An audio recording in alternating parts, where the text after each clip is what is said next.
السلام عليكم ورحمة الله وبركاته.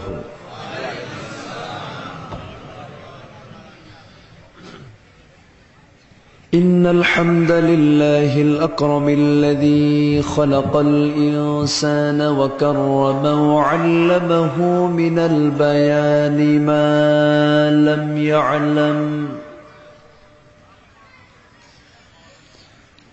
فسبحان الذي لا يحصى امتنانه باللسان ولا بالقلم. نشهد أن لا إله إلا الله وحده لا شريك له، ونشهد أن سيدنا وحبيبنا ومولانا محمدا عبده ورسوله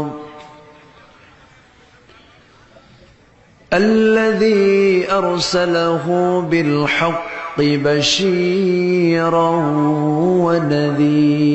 ونذيرا وداعيا إلى الله بإذنه وسراجا وقمرا منيرا. فقد قال الله تعالى في كلامه المجيد وفرقانه الحميد: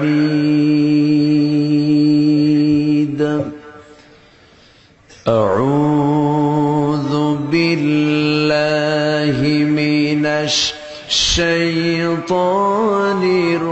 الرجيم. بسم الله الرحمن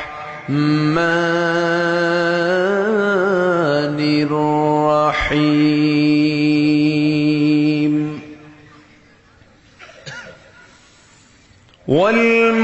والمؤمنون والمؤمنات بعضهم أولياء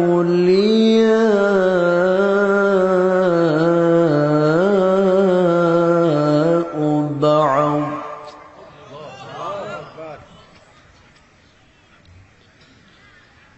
يأمرون بالمعروف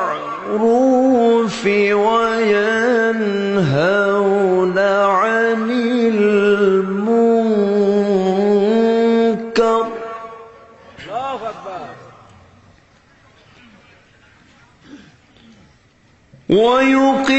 ويقيمون الصلاة ويؤتون الزكاة ويطيعون الله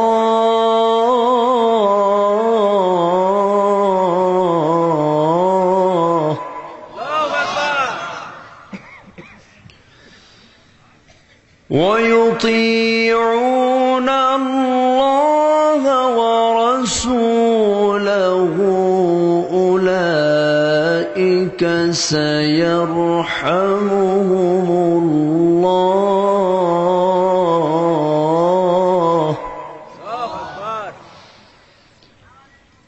إن الله عزيز حكيم.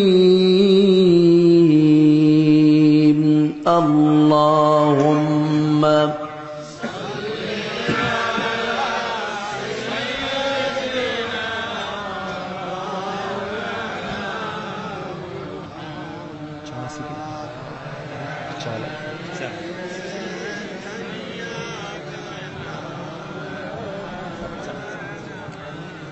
নবীর প্রতি দরদ, মুহাব্বত, ভালোবাসা সবার ভিতরে কম আছে না বেশি আছে? একটু বেশি আওয়াজ দিয়ে নবীর প্রেমে মাতোয়ারা হয়ে জবান খুলে সবাই বলুন আল্লাহুম্মা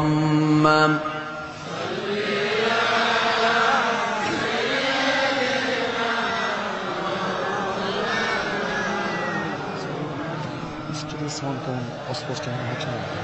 মাইক স্টেজের দিকে ডায়লগ।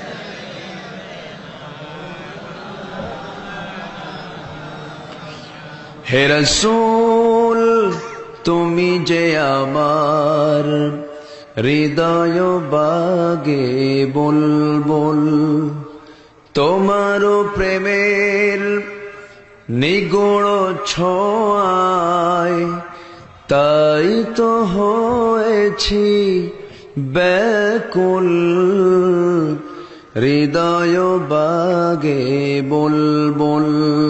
আল্লাহুম্মা সাল্লি আলা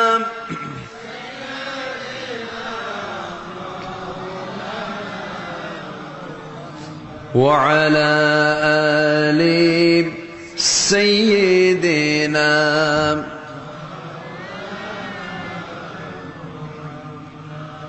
মনটা যদি হইতো প্রবাল হাওয়া, হইতো যদি শুভ্র কবুতর, মেঘের ডানায় পাঠিয়ে দিতাম, মেঘের ডানায় পাঠিয়ে দিতাম মদিনারি পথে, যেথায় আমার প্রিয় নবী ঘুমাই নিরন্তর,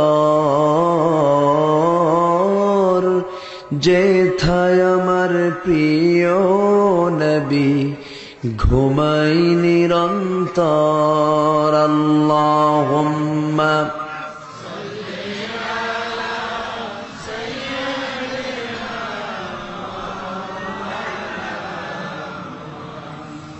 وعلى آل سيدنا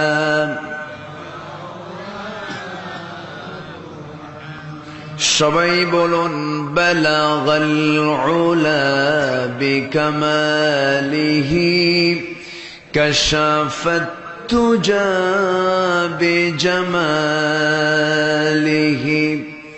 حسنت جميع خصاله صلوا مشرق حب محمد مطلع ديوان ما مطلع خورشید سقاس سینہ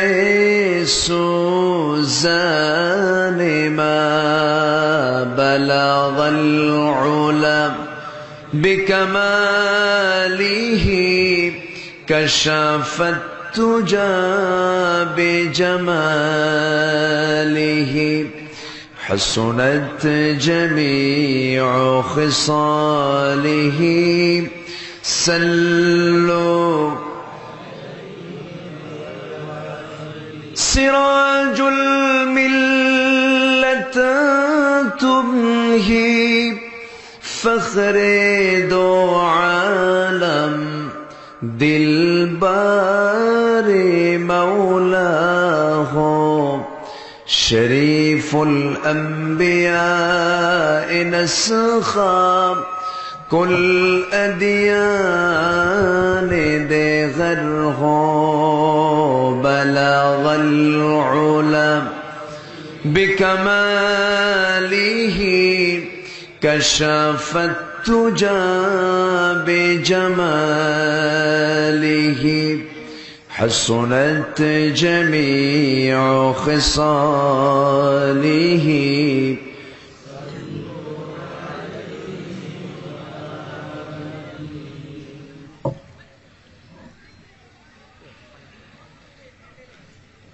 ঢাকা জেলার ধামরাই উপজেলার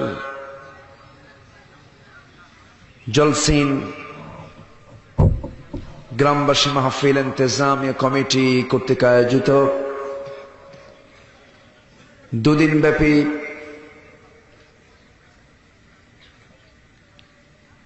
দশম বার্ষিকী তাফসীরুল কোরআন মাহফিল 2017 আজকের এই সমাপনী দিবসের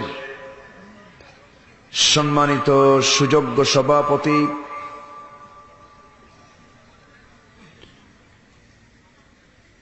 ইসলাম দরদী ব্যক্তিত্ব, বিশিষ্ট শিক্ষাবিদ, গবেষক জনাব হোসেন মোল্লা, আজকের প্রোগ্রামের সম্মানিত প্রধান অতিথি, আমার বাম পাশে বসা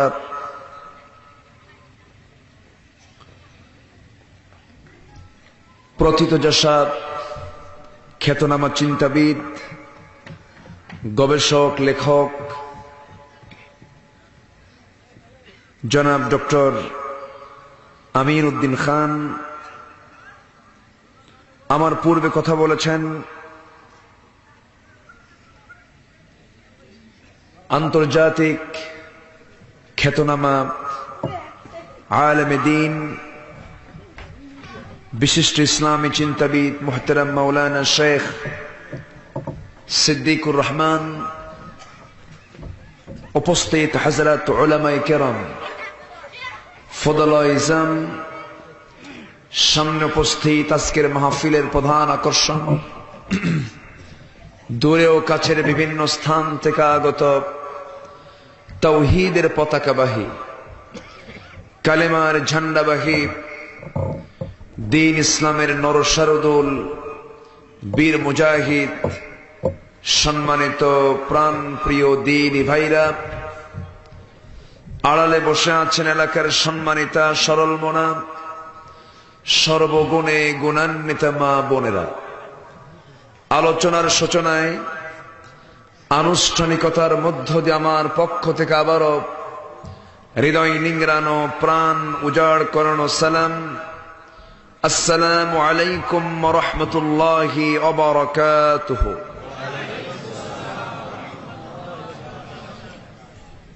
সবাই কেমন আছেন?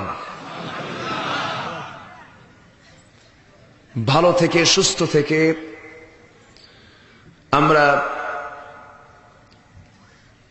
এমন একটি সুন্দর জায়গায় ভালো কাজের নিয়তে আসতে পেরেছি, এমন একটি সুন্দর গুনামাফের জায়গায়, যিনি আমাকে সুস্থ অবস্থায় আসার তৌফিক দান করলেন, সেই মনিবের দরবারে লাখ কোটি সাজুদ শুকর আদায় করি, হৃদয়ের সবটুকু আবেগ অনুভূতি উজাড় করে একযোগে বলে উঠছি আলহামদুলিল্লাহ। আবারও বলছি আলহামদুলিল্লাহ। সবাই বলুন আল্লাহুম্মা ইন্নী আসআলুকা আল হুদা ওয়াত তুকা ওয়াল আফাফ ওয়াল গিনা। সবাই বলুন একযোগে আল্লাহুম্মা লাকা আসলামতু ওয়া বিকা আমানতু ওয়া আলাইকা তাওয়াক্কালতু ওয়া ইলাইকা আনাবতু। আমরা আল্লাহ তাআলার শুকর আদায় করে নিলাম। সম্মানিত দ্বীনী ভাইরা, গত বছর আমি এখানে এসেছিলাম। সেদিনটা ছিল আবহাওয়ার প্রতিকূলতার একটা আবহাওয়ার প্রতিকূলতা ছিল। সেই রাতটা আবহাওয়া প্রতিকূলতার কারণে গত বছর আমি ঠিকভাবে সময় দিতে পারিনি। তো আমরা গত বছর যেখান থেকে কথা শুনেছিলাম, আমার যতটুকু মনে হয় আমি সেই দিন কথা বলেছিলাম সূরাতুল আনকাবুতের প্রথম দিকের দু একটা আয়াতকে সামনে রেখে, আমার মনে আছে। তো আমি আজকে যেখান থেকে তেলাওয়াত করেছি, সেই তেলাওয়াতকৃত আয়াতটা হলো সূরাতুত তাওবার ৭১ নম্বর আয়াত। সূরাতুত তাওবার কয় নম্বর আয়াত? ৭১ নম্বর আয়াত। দেশ স্বাধীন হয়েছে কোন সালে? তো মনে তো থাকার কথা। সম্মানিত ভাইয়েরা, আমার সাবজেক্ট দেওয়া হয়েছে মুসলিম ভ্রাতৃত্ব। গুরুত্বপূর্ণ একটি সাবজেক্ট, গুরুত্বপূর্ণ একটি বিষয়, যা আজ আমরা গোটা পৃথিবী জুড়ে মুসলিম জাতির ভিতরে আমরা এই ঘাটতি লক্ষ্য করছি। মুসলমানদের ভিতরে সেই ভ্রাতৃত্ব যা ছিল, সেই ভ্রাতৃত্ব কি আছে? নাই। হেরে যাওয়ার পথে, মুছে যাওয়ার পথে। কেন হচ্ছে, কেন হলো, এই প্রশ্নের উত্তরে আমরা এক কথায় জবাব দিতে পারব, মুসলিম জাতি আজকে প্রকৃত শিক্ষা অর্থাৎ কোরআনের শিক্ষা থেকে কাছে না দূরে? আসতে বলবেন না, কাছে না দূরে? দূরে। মুসলিম জাতিকে কোরআন থেকে দূরে রাখার ষড়যন্ত্র ইহুদি খ্রিস্টানদের কিন্তু বহু আগের থেকেই ছিল, এখনো আছে। ওরা চায় মুসলিম জাতিকে প্রকৃত ইসলামের জ্ঞান থেকে দূরে রাখতে হবে। সে কোরআন পড়বে কিন্তু কোরআন বুঝবে না। তার ধর্ম ইসলাম হবে কিন্তু ইসলাম প্রকৃত অর্থে কি দাবি জানায় এটা সে বুঝবে না। এদিক থেকে ইহুদি খ্রিস্টান তাদের চক্রান্তের দিক থেকে বিফল না সফল? তারা সফল। একটা ছাত্র কামিল পাশ করছে, কামিল মানে চূড়ান্ত একটা সার্টিফিকেট সে অর্জন করতেছে। এটা ছাত্র দাওরায়ে হাদিস কমপ্লিট করতেছে, কিন্তু কিতাব বুঝতেছে কিন্তু ইসলাম বোঝে না। কিতাব বোঝে, হাদ্দাসানা হাদ্দাসানা মুখস্থ করতেছে হাদিসের পর হাদিস, কিন্তু দ্বীনের যে সঠিক জ্ঞান তার থেকে সে বঞ্চিত হচ্ছে। কেন? এই মাইক কি এরকমই করবে? মাইক তো সামনে থেকে এরকম করে দেয় না, দেয় হচ্ছে এই কর্নার থেকে এরকম কোনাকুনি করে দেওয়া আছে। আচ্ছা ঠিক আছে, তো সামনে থেকে দেওয়ার তো দরকার নাই। এই কর্নার থেকে এই কর্নার থেকে এরকম কোনাকুনি করে দিতে হয়। হ্যাঁ, এই দিকে দেন আর ওটা অফ করে দেন, এই দিকে দেন। স্টেজে আওয়াজ থাকতে হবে, কারণ আমি যদি আমার কথা না বুঝি আমি কি কথা বলতে পারবো? আগে সবার আগে আমার কানে ক্লিয়ার হতে হবে। সম্মানিত ভাইয়েরা, তো সেই জন্য মুসলিম জাতিকে বুঝতে হবে যে আমার এই যে ঘাটতিগুলো আছে, এই ঘাটতিগুলো পূরণ করার জন্য সর্বপ্রথম আমাকে ধারণা দিতে হবে আল্লাহ পাকের পক্ষ থেকে নাজিল করা এই ঐশী কিতাব কোরআনের, এই কিতাবের দিকে আমাকে ঝুঁকে পড়তে হবে। আমি আল্লাহকে চিনব কি দিয়া? আসতে বলবেন না, কি দিয়া? হাসরের ময়দানে আল্লাহ পাক বিচার করবেন কি দিয়া? কোরআন দিয়া। এই কোরআন দিয়ে বিচার হয়ে যাবে। আল্লাহ রাব্বুল আলামিন বলবেন, ইকরা কিতাবাকা কাফা বিনাফসিকাল ইয়াওমা আলাইকা হাসিবা। বান্দারে, তুমি তোমার আমলনামা তুমি তেলাওয়াত করো। আজকের বিচারের জন্য কারো কোনো প্রয়োজন নাই। আজকের বিচার করার জন্য, বিচারের রায় দেওয়ার জন্য তুমি বান্দা নিজেই যথেষ্ট। সেদিন সবকিছু সাক্ষ্য দেবে, মিথ্যার কোন সুযোগ সেদিন সে পাবে না। আল্লাহ রাব্বুল আলামিন বলেন, আল-ইয়াওমা নাখতিমু আলা আফওয়াহিহিম ওয়া তুকাল্লিমুনা أيديهم وتشهد أرجلهم بما كانوا يكسبون। আজকের দিনে তোমার মুখটাকে মোহরাঙ্কিত করে দেওয়া হবে।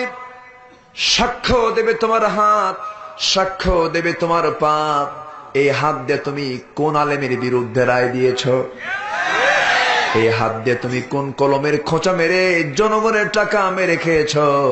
হাত সেদিন সাক্ষ্য দিয়ে দেবে। এই পা দিয়ে তুমি কি করেছ? তোমার ক্ষমতা ছিল, দাপট ছিল, এই পা দিয়া তুমি কোন বান্দার হক নষ্ট করেছ? সেদিন সবকিছু অটো রেকর্ড হয়ে যাবে। অটো রেকর্ড করার জন্য এই যে ক্যামেরা আমার দিকে তার চেয়ে আছে, আল্লাহর ক্যামেরা আছে না নাই? كراما كاتبين يعلمون ما تفعلون সর্বক্ষণ ফেরেশতা আমার সমস্ত কিছু অবজার্ভ করছে। ওইদিকে আল্লাহ রাব্বুল আলামিন বলেন وَيَعْلَمُ خَائِنَةَ الْأَعْيُنِ وَمَا تُخْفِي الصُّدُورُ তোমার চক্ষু কি খেয়ানত করে, তোমার অন্তরে কি তুমি গোপন করে রেখে দিয়েছ, পৃথিবীর কোনো কেউ না জানলেও কে জেনে যান? আসতে বলবেন না, কে জানেন? আল্লাহ জানেন। এই জন্য আমার ভাইয়েরা, একজন মানুষ কি ভালো হতে হলে আগে পরকালকে তার পরিপূর্ণ বিশ্বাস করতে হবে। পরকাল ছাড়া একজন মানুষ কখনো ভালো হবে না। বিচারের মুখোমুখি করবেন কে? সন্দেহ লাগে নাকি? আল্লাহ রাব্বুল আলামিন সুন্দর করে বলছেন মুত্তাকি কারা, ইমানদার কারা। আল্লাহ রাব্বুল আলামিন কোরআনের শুরুতে সূরা বাকারায় বলে দিলেন আল্লাযীনা ইউমিনুনা বিল গায়বি ওয়া ইউকিমুনাস সালাতা ওয়া মিম্মা রাযাকনাহুম ইউনফিকুন والذين يؤمنون بما أنزل إليك وما أنزل من قبلك وبالآخرة هم يوقنون আখিরাতের প্রতি বিশ্বাস থাকতে হবে। আখিরাতকে মানে না, পরকাল নাই, এমন চেতনার কিছু লোক আমার দেশে আছে না নাই? আছে। নাম আব্দুর রহমান, নাম আব্দুল মালিক, নাম আব্দুল গফফার, এবং কিছু কিছু নাস্তিকের নাম তো আলেমের নামও ফেল। এত সুন্দর সুন্দর নাম, এত সুন্দর নামের অধিকারী হওয়ার পরেও নাস্তিক হলো কেমনে? এটার মূল কারণ হলো ওর প্রথম সবক কোরআন হয়নি। আসতে কেমন না, জোরে কোন ঠিক কিনা? ইউনিভার্সিটিতে ছাত্ররা পড়তে যায়, স্কুল লেভেল পর্যন্ত একটু ভালো থাকে, কলেজে যায় আরেকটু খারাপ হয়। ভার্সিটিতে কিছু কিছু ছাত্র, সবাইকে আমি বলবো না, তবে আজকের যে চিত্র, ইউনিভার্সিটির ক্যাম্পাসের দিকে তাকালে মনে হয় না এটা ইউনিভার্সিটির ক্যাম্পাস, যেন মনে হয় একটা প্রেমের আড্ডাখানা। আপনি যান ঢাবিতে, আমিও ঢাবির ছাত্র ছিলাম তো, আপনি যান রাবিতে, আপনি যান কুষ্টিয়ায়, আপনি যান ন্যাশনাল ইউনিভার্সিটি, যে কোনো ইউনিভার্সিটির আপনার সামনে দাঁড়ান, বিকাল বেলা এটা সচেতন পিতা সচেতন সন্তানকে সাথে নিয়ে ক্যাম্পাসে সে ঘুরতে পারে না, ক্যাম্পাসের সামনে সে ঘুরতে পারবে না। এই যে বেহায়াপনা, এটা কি, এই যে নির্লজ্জতা, এই যে অশ্লীলতা, এটা কি কোরআন শিক্ষার বহিঃপ্রকাশ? না, কোরআন সেখানে নাই। আমেরিকার প্রেসিডেন্ট, সদ্য নির্বাচিত যে প্রেসিডেন্ট, নাম জানো কি? ট্রাম্প নাকি না? Donald Trump. চেহারাটা দেখছেন তো? ওটা মানুষ না হনুমান, আল্লাহ জানে। কি যে খাইছে জীবনে, বোতল খাইয়া খাইয়া। ওই দেশে বোতল হারাম না হালাল? হালাল। বরঞ্চ কাউকে কোনো সারপ্রাইজ যদি দেয়, কাউকে কিছু যদি গিফট করে, তখন আগে লাগাও। আছে না নাই? আচ্ছা, তো বোতল খায় বোতলই হয়ে গেছে। সে যখন ক্ষমতার মসনদে আসলো, শপথ হবে, শপথ বাক্য পাঠ করানো হবে, তার হাতে দেওয়া হলো তাদের ধর্মীয় গ্রন্থ বাইবেল। বাইবেল হাতে নিয়ে শপথ গ্রহণ করলো, এতে তারা মৌলবাদী হলো না। আর মুসলমান কোরআন হাতে নিলে মৌলবাদী হয়ে যায়। সম্মানিত ভাইয়েরা, এই পৃথিবীতে যারা নিরপেক্ষ বলে, তারা হচ্ছে সবচেয়ে বড় মুনাফিক। নিরপেক্ষ শব্দটা একজন মুসলমানের হতে পারে না। নিরপেক্ষ এটা হচ্ছে মুনাফিকের শব্দ। আমার কথা কি বুঝতেছেন? কারণ নিরপেক্ষ মানে কি, যার কোনো পক্ষ, আমার পক্ষ নাই, আমার পক্ষ নাই, আমার পক্ষকে আসতে বলবেন, আমার পক্ষকে আল্লাহ পাক। আমাকে আল্লাহর পক্ষ নিতে হবে, হিজবুল্লাহ। আমার পক্ষ হবে আল্লাহর দল, আমার দল হবে আল্লাহ, আমি কেন পক্ষ নেব না? দেখবেন কিছু কিছু সমাজে লোক আছে, পিঠ বাঁচানোর জন্য যখন বলা হয় ভাই আপনি কি করেন, কিচ্ছু না, আছে না নাই? তুমি আজকে দুনিয়াবি কিছু বিপদ আপদ থেকে মুক্ত থাকার জন্য আজকে তুমি নিজেকে কিছুই না পরিচয় দিচ্ছ। আল্লাহ কিয়ামতের দিন বলবেন তুই কই যাবি, আমিও কিছুই জানি না। এজন্য আমাকে প্রকাশ্যে গোপনে সর্বসময় স্বীকৃতি দিতে হবে আমার রবকে। আসতে বলবেন আমার রবকে, আল্লাহ পাক। আমার সর্বক্ষণ একটাই জপ, আমার সর্বক্ষণ আমার জিহ্বায় একটাই জিকির থাকবে, আমার আল্লাহর নাম। আল্লাহকে আমাকে স্মরণ করতে হবে। আল্লাযীনা ইয়াযকুরুনাল্লাহা কিয়ামান ওয়া কুউদান ওয়া আলা জুনুবিহিম ওয়া ইয়াতাফাক্কারুনা ফী খালকিস সামাওয়াতি ওয়াল আরদ ربنا ما خلقت هذا باطلا জোরে বলুন আল্লাহু আকবার। আল্লাহকে স্মরণ করতে হবে দাঁড়িয়ে থেকে, বসে থেকে, শয়নে স্বপনে সবসময় আল্লাহর জিকির করতে হবে। আর ইমানদার তো তারাই আল্লাহর সৃষ্টিরা যেগুলো নিয়ে গবেষণা করে। এত সুন্দর আকাশ তুমি বানিয়েছো, এত সুন্দর জমিন তুমি বানিয়েছো, গাছগাছালি দিয়েছো, সমস্ত সৃষ্টিরাজির উপরে গবেষণা চালায় শেষ পর্যন্ত বলবে আল্লাহ গো তুমি যা কিছু সৃষ্টি করেছো কোনোটাই তুমি অকাজে সৃষ্টি করো নাই। জোরে কোন সুবহানাল্লাহ। বান্দার দায়িত্ব কাকে স্মরণ করা? আল্লাহকে স্মরণ করা। আমার সর্বক্ষণ একটাই জিকির থাকবে, আমি আল্লাহকে খুশি করব কেমনে? কারণ আমার প্রাণ কার হাতে? আসতে বলবেন না কার হাতে? সবকিছু নিয়ন্ত্রণ কে করছেন? আমার রক্ত প্রবাহ কে ঘটাচ্ছেন? অক্সিজেন গ্রহণ করছে, অক্সিজেনটা কার? কার অক্সিজেন? আল্লাহর অক্সিজেন। আল্লাহ দিয়েছেন, আমি তার শ্বাস প্রশ্বাস নিচ্ছি। আমার ভাইয়েরা, নামাজে দাঁড়িয়ে আমরা বলি إني وجهت وجهي للذي فطر السماوات والأرض حنيفا وما أنا من المشركين। নামাজে ঘোষণা দিয়ে দিলাম আমি আমার চেহারা আল্লাহমুখী করে দিলাম, আর আমি কখনো মুশরিকদের অন্তর্ভুক্ত নই। মুশরিক কোন জাতির নাম নয়, মুশরিক কোন সম্প্রদায়ের নাম নয়। মুসলমানের ভিতরে মুশরিক আছে না নাই? আসতে বলবেন না আছে না নাই? আমার ভাইয়েরা কবরে ফুল দেয়, আছে আছে। মৃত ব্যক্তি রুহের মাগফিরাতের জন্য নীরবতা পালন করা হয়, প্রতিকৃতিতে ফুল বিতরণ করা হয়, ফুল দেওয়া হয়, পুষ্পমালা দেওয়া হয়। এই সমস্ত কাজগুলো মুসলমানদের না মুশরিকের? আসতে বলবেন না মুসলমানের না মুশরিকের? ফুল দেওয়া যদি জায়েজ হতো, আমার নবীর কবর আছে না নাই? ওই জায়গায় কোনো ফুল পাওয়া যায় নাকি? কোন ফুল আছে? তুমি কোন ছাতা মাতা তোমার ফুল লাগে? তুমি কে? তোমার জন্য শিরক করতে হবে?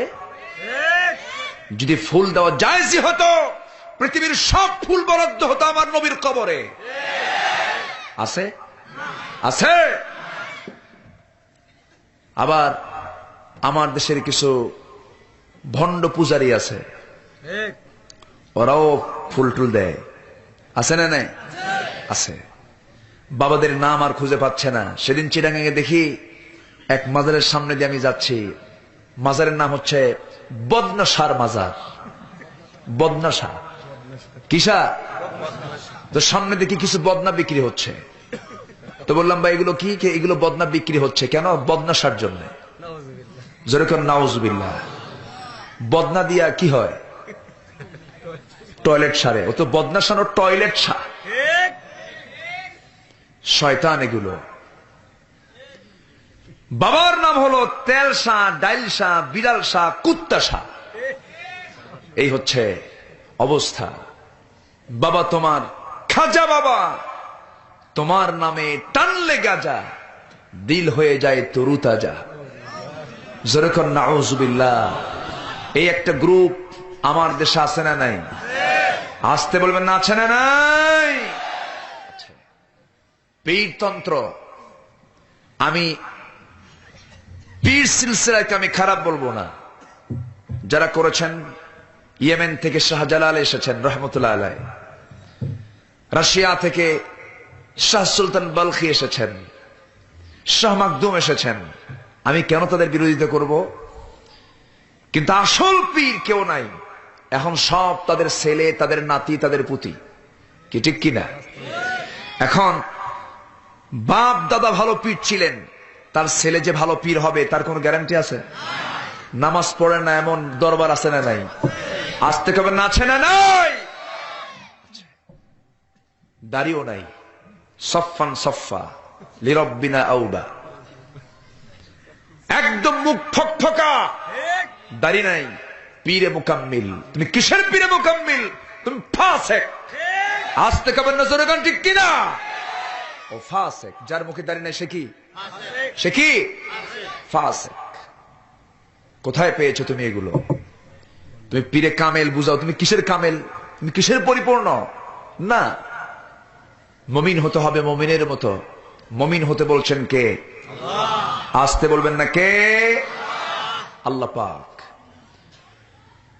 আমার বন্ধুগণ, একজন বান্দার লক্ষ্য হবে কারো সন্তুষ্টি নয়, একজন বান্দার মূল লক্ষ্য হবে আমার আল্লাহর সন্তুষ্টি। আল্লাহর জিকির তার ভিতরে সর্বক্ষণ থাকতে হবে। কেমন করে? হু এরকম করে নাকি? এরকম আছে না আমার দেশে? আবার ওরে বাপরে বাপ, এমন হুঙ্কার ছাড়ে মনে হয় হাক ডাক ওই একখান কিছু, কিচ্ছু না, পিটন মারলে সই হবে। আছে না নাই? আশ্চর্য কথা। আবার জিকির করতে করতে লাভ আম গাছে ওঠে, জাম গাছে ওঠে, ভুল করে বড়ই গাছে চড়ে না। বড়ই গাছে কাটা আছে, হুশ ঠিকই আছে।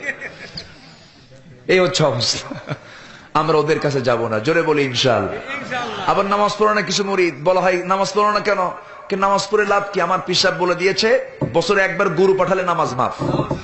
যারা গরু পাঠায় তার আরেক গরু, যারা ছাগল পাঠায় তার আরেক ছাগল। আশ্চর্য কথা। আবার কিছু কিছু মুরিদ বলে নামাজ আমাদের লাগে না কেন? পিসাব বলে দিচ্ছে কিয়ামতের দিন তিনি একটা নৌকা আনবেন, বিশাল বড় নৌকা আনবেন, সেই নৌকার হাল পাল উনি ধরবেন, আমরা হব তার প্যাসেঞ্জার। তিনি এক টানে জান্নাত পার করে জাহান্নামে নিয়ে যাবেন। যা তুই জাহান্নামে। আশ্চর্য কথা। এগুলো কি মুমিনের লক্ষণ? এগুলো কি মুমিনের লক্ষণ? না। কেউ কাউকে রক্ষা করতে পারবে না, কে ছাড়া? আসতে বলবেন না, কে ছাড়া? সেই দিন শক্ত বিচার করবেন কে? আল্লাহ নিজেই বলছেন, وَأَقِيمُوا الْوَزْنَ بِالْقِسْطِ وَلَا تُخْسِرُوا الْمِيزَانَ। ওজনটাকে সঠিক করো, ক্ষতিগ্রস্ত করো না। فَمَن يَعْمَلْ مِثْقَالَ ذَرَّةٍ خَيْرًا يَرَهُ وَمَن يَعْمَلْ مِثْقَالَ ذَرَّةٍ شَرًّا يَرَهُ। যে ব্যক্তি বিন্দু পরিমাণ ভালো কাজ করবে তাও সেদিন সে দেখতে পাবে, বিন্দু পরিমাণ খারাপ কাজ করবে তাও সেদিন সে দেখতে পাবে। আমার নবীজির শেষ জীবনে 19টা দাড়ি পেকেছিল। দাড়িগুলো পাকা অবস্থায় আয়েশা সিদ্দিকা একদিন বলছেন, ইয়া রাসূলুল্লাহ, আপনি তো বুড়া হয়ে গেলেন, আপনার দাড়ি চুল পেকে গেল।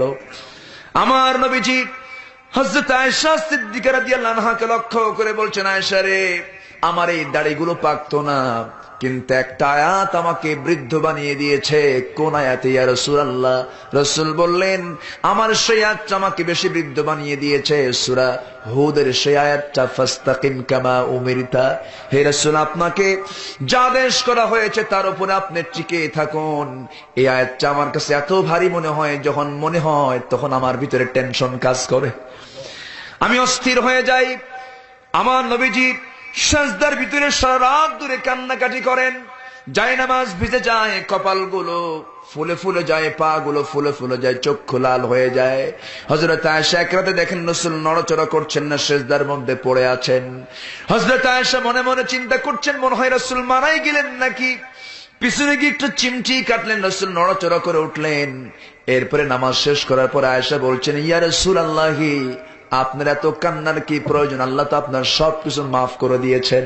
রাসূল বলছেন, আয়েশা রে, আল্লাহর নামের কসম করে বলি, কিয়ামতের দিন আল্লাহ যদি আমাকে পাকড়াও করেন, আমি বিশ্বনবী হওয়ার পরও পার পাওয়ার কোনো সুযোগ পাবো না। এত কঠিন, কাহার, জব্বার কে? আসতে বলবেন না কে? আর তুমি সস্তা আমল করে জান্নাত পাবা, এত সস্তা না। সাহাবায়ে কেরাম জীবন দিয়েছেন, বুকের তাজা প্রাণ ঢেলে দিয়েছেন।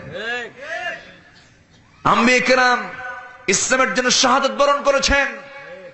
ইয়াহইয়া আলাইহিস সালাতু ওয়াস সালামকে জব করেছে, যাকারিয়া আলাইহিস সালাতু ওয়াস সালামকে টুকরো করেছে। আর আমি নামাজ কয়েক সেজদা মেরে দিলাম আর জান্নাত পাবো। এত সস্তা জান্নাত না। এরকম সস্তা কিছু চিন্তার লোক আছে না নাই? আসতে কবেন না, আছে না নাই? মুমিন হতে হলে তার জীবনে পরীক্ষাও আছে না নাই? আছে। তার ডিউটি আছে না নাই? তার ডিউটি আছে। মুমিনরা কেমন হবে? মুমিনরা হবে পরস্পর পরস্পরের বন্ধু। কে বলে দিচ্ছেন? শত্রু হলে সে কি মুমিন? মুসলমান আজকে এক নাই, এক প্ল্যাটফর্মে নাই। আবার বিশাল বড় ঈদগাহ মাঠের ইমাম বাতিলদের দোসর আছে না নাই? টুপির মধ্যে ভেজাল নাই? সে চেহারাগুলো দেখে মনে হয় জিব্রাইল ফেল, একদম সূরাতে আজম, সুন্দর সূরাত, কিন্তু এদিকে শয়তান আজম। শয়তান কয়, আমি এরকম সূরত নিয়ে শয়তানি করি না। সম্মানিত ভাইয়েরা, ইলম হাসিল করে তিনটা উদ্দেশ্যে। এক শ্রেণী ইলম হাসিল করে হলো জানার জন্য, মানার জন্য নয়। একটা শ্রেণী ইলম হাসিল করে হলো বিরোধিতা করার জন্য। আরেকটা শ্রেণী ইলম হাসিল করে হলো জানার জন্য এবং মানার জন্য। সে হলো প্রকৃত আলেম, যে জানে এবং মানে। যে জানে মানে না, আর যে জানে বিরোধিতা করার জন্য, সে আলেম নয়, সে আলেম নামের কলঙ্ক। সম্মানিত ভাইয়েরা, আবু জেহেল জানতো না? আবু জেহেল জানতো না? আবু জেহেলকে বলা হতো আবুল হাকাম, জ্ঞানের পিতা। অনেক জানতো আবু জেহেল। বাতিল নেতৃত্বের জন্য আবু জেহেল উপযুক্ত ছিল, সব জানতো। মুহাম্মদ সত্য, দিন সত্য, কোরআন সত্য, ইসলাম সত্য, সব জানতো। মানতো না একটাই কারণ, সেটা হলো তার চেয়ারসে ছাড়বে না, তার চেয়ারসে ছাড়বে না। এই জন্য চেয়ার রক্ষা করার জন্য যারা রাতকে দিন করে, দিনকে রাত করে, জনগণের টাকায় অস্ত্র কিনে জনগণের বুকে গুলি মারে, এরা হচ্ছে সবগুলো আবু জেহেলদের প্রেতাত্মা। আসতে কাবেন না জনগণ, ঠিক কিনা? বাতিল শক্তির মোকাবেলা করতে রাজি আছেন কারা কারা? দু হাত উঁচু করে দেখান।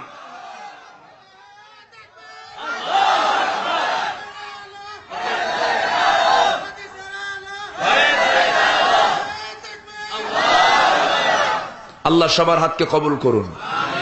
জোরে বলে আমিন, আরো জোরে আমিন। সম্মানিত ভাইয়েরা, দিন বিজয় কে দিবেন? দিনের বিজয় কে দিবেন? আমি না কাজ করলে কি বিজয় আসবে? দিনের বিজয় দিবেন আল্লাহ, কিন্তু আমার ডিউটি আছে না নাই? সেই ডিউটি করতে গেলে আমি কি একা থাকলে চলবে না? এক হতে হবে। এক হলে সেখানে ভ্রাতৃত্বের প্রয়োজন আছে না নাই? আছে। কেমন করে ভ্রাতৃত্ব তৈরি করতে হবে একটু আমরা আলোচনার দিকে চলে যাই। কষ্ট হচ্ছে না তো? এইদিকে আমি আরেকটা বিষয়ে মাথা নিয়েছি। কোরআনের অনেকগুলো অর্ডার আছে। একটা আছে অর্ডার, আদেশ, আরেকটা আছে নিষেধ। তো কোরআনের মূল আদেশ হচ্ছে 10টা। মূল আদেশ কয়টা? 10টা। আর মূল নিষেধ হচ্ছে 7টা, 9টা। এই 9টার 10টা, এই দুটাকে সামনে রেখে যদি কোনো বান্দা চলতে পারে, আল্লাহ পাক থেকে জান্নাত দিবেন। একটু আসতে বলুন সুবহানাল্লাহ। সবাই কি জান্নাত পেতে চান? অনেকে তো জান্নাত বিশ্বাসই করে না। তো হুজুরদের এগুলো বানানো গল্প। যেরকম নাউজুবিল্লাহ। কোরআনকে বলে কোরআন মোহাম্মদ রচিত কিতাব। আমার দেশের নাগরিক হয়ে এই সমস্ত কথা বলে। তাসলিমা নাসরিন সূরা ৩ এর অনুবাদ করেছিল, ওয়াত-তিন, ওরা ৩ জন, ওয়াজ-জাইতুন, ওরা 2 জন জালেম, ওয়াহাদাল বালাদিল আমিন, এই বলদ শহরের আমিন। এই সমস্ত কথাগুলো সেই সময়ের জাতি পত্রিকায় ছাপানো হয়েছিল। সেই থেকে তাসলিমা নাসরিন দেশ ছেড়েছে। আসতে পেরেছে? গেছে হিন্দুস্তান। গত 4 দিন আগের কথা, পিটন এমন খাওয়া খাইছে, একদম শোতায় ফেলছে। বুঝলেন কি? শোয়া ফেলেছে মাটির সাথে। যারা আল্লাহ নিয়ে রাসূল নিয়ে কটূক্তি করবে, এরা পৃথিবীর কোথাও শান্তিতে থাকতে পারবে না। টুডে এন্ড টুমরো, আজ হোক কাল হোক, বাংলার জমিন নাস্তিক মুরতাদদের জন্য হারাম হয়ে যাবে। সেই দিনের জন্য আমরা অপেক্ষার প্রহর গুনছি তো ইনশাআল্লাহ। জোরে বলি ইনশাআল্লাহ। শহীদের রক্ত যে জমিনে ঝরে, সেই জমিন ইসলামের জন্য উর্বর হয়ে যায়। এদেশের মানুষ ইসলামের জন্য হাসতে হাসতে জীবন দিতে জানে। এদেশের মানুষ আলেমদের মুক্তির জন্য বুকের বুতাম খুলে দিয়ে গুলি খাওয়ার জন্য প্রস্তুতি নিয়ে থাকে। এদেশে আল্লাহর দিন কায়েম হবে। জোরে বলি ইনশাআল্লাহ। আরো জোরে বলি ইনশাআল্লাহ। শর্ত হচ্ছে আমরা ভ্রাতৃত্বের বন্ধনে আবদ্ধ হব। রাজি আছেন? ভ্রাতৃত্বের বন্ধনে আবদ্ধ হতে হবে। কোন কাজ একা হয় না, কোন কাজ একা একা করা যায় না। ইসলামের মূল আনুষ্ঠানিক কাজগুলো কখনো একা নয়। দেখেন, নামাজটা যৌথ, হজও যৌথ, যাকাতও কিন্তু যৌথ। আমার বন্ধুগণ, ম্যাক্সিমাম আমলগুলো একক নয়, ম্যাক্সিমাম আমলগুলো হল আনুষ্ঠানিকতা সম্পন্ন। নামাজটা জামাতের সঙ্গে পড়তে বলা হয়েছে। আল্লাহ রাব্বুল আলামিন বান্দাকে ডেকে বলছেন, ওয়ারকাউ মা'আর রাকিঈন, রুকুকারীর সঙ্গে রুকু করো, সিজদাকারীর সঙ্গে সিজদা করো। এখানে এক হয়ে না, দুই হয়ে, এক হয়ে, পৃথক হয়ে নয়, ফারাক সৃষ্টি করে নয়। রুকুকারীর সঙ্গে তুমি রুকু করো, সিজদাকারীর সঙ্গে তুমি সিজদা করো। এর মানে আল্লাহ বুঝাচ্ছেন, একা সিজদা দিও না, সবাইকে নিয়ে সিজদা দাও, আমি সেই সিজদা বেশি মঞ্জুর করে নেব। ও বান্দা, জামাত ভিত্তিক জীবন যাপন করো, সংঘবদ্ধ জীবন যাপন করো। সংঘবদ্ধ জীবন যাপন একটা ফরজ ইবাদত। নামাজ যেমন ফরজ, সংঘবদ্ধতাও তেমন ফরজ। লা ইসলামা ইল্লা বিল জামাআত, ওয়ালা জামাআতা ইল্লা বিত তাআত, ওয়ালা তাআতা ইল্লা বিল ইমারাত। ইসলাম নাই সংঘবদ্ধ ছাড়া। সংঘবদ্ধ জীবনে চলে আসতে হবে। আল্লাহ রাব্বুল আলামিন সুন্দর করে বান্দাকে ডাক দিয়ে বলছেন, ওয়াতাসিমু বিহাবলিল্লাহি জামিআন ওয়া লা তাফাররাকু ওয়াযকুরু নি'মাতাল্লাহি আলাইকুম ইয কুনতুম আ'দাআন ফাআল্লাফা বাইনা কুলুবিকুম ফাআসবাহতুম বিনি'মাতিহি ইখওয়ানা। জোরে বলুন আল্লাহু আকবার। আল্লাহর রজ্জুকে, কোরআনটাকে তোমরা এই হাবলিল কোরআন, কোরআনটাকে তোমরা শক্ত করে ধরো। মতপার্থক্য সৃষ্টি করো না। মতপার্থক্য সৃষ্টি করলেই তোমাদের বিজয় হবে, বিজয় হবে না। আমার বন্ধুগণ, আল্লাহ রাব্বুল আলামিন সূরা তাওবার ভিতরে সেই জন্য বলছেন, মুমিন পুরুষ এবং মুমিনা নারী কেমন হবে, মুনাফিকরা কেমন হবে তাও বলেছেন আগে। এরপর মুমিনদের কথা বলেছেন আগে, মুনাফিকদের কথা বলে বলছেন, আল মুনাফিকুনা ওয়াল মুনাফিকাতু বা'দুহুম মিন বা'দ ইয়া'মুরুনা বিল মুনকারি ওয়া ইয়ানহাউনা আনিল মা'রুফ وَيَقْبِضُونَ أَيْدِيَهُمْ نَسُوا اللَّهَ فَنَسِيَهُمْ إِنَّ الْمُنَافِقِينَ هُمُ الْفَاسِقُونَ। মুনাফিকরা কি? মুনাফিকরা এক অপরের বন্ধু। তারা কি করে? মুমিনরা যা করে তার উল্টা করে। তারা করে কি? সৎ কাজের বাধা দেয়, অসৎ কাজের অর্ডার করে, মাহফিল বন্ধ করে, যাত্রা চালু করে। আমার বন্ধুগণ, মুনাফিকরা কি করে? মুনাফিকরা বৈধ জিনিসটাকে অবৈধ বানায় ফেলে, অবৈধ জিনিসটাকে বৈধ বানায় ফেলে। মদের বিরুদ্ধে যারা কথা বলে তাদেরকে বলা হয় প্রগতি বিরোধী। বুঝেন নাই? এরা আধুনিক নয়, এরা ব্যাকডেটেড। মদ পান করবে না তো কি পান করবে? সুখে থাকো, মদ খাও, চিত্তটাকে সুন্দর করো। নাউজুবিল্লাহ বলবেন না? যেরকম নাউজুবিল্লাহ। সম্মানিত ভাইয়েরা, আমার দেশে মদ হালাল না হারাম? কই হারাম? মদের ফ্যাক্টরি নাই? মদের ফ্যাক্টরি নেই? মদের লাইসেন্স নাই? তো লাইসেন্স যেখানে পাওয়া যায় সেটাকে হারাম হয় নাকি?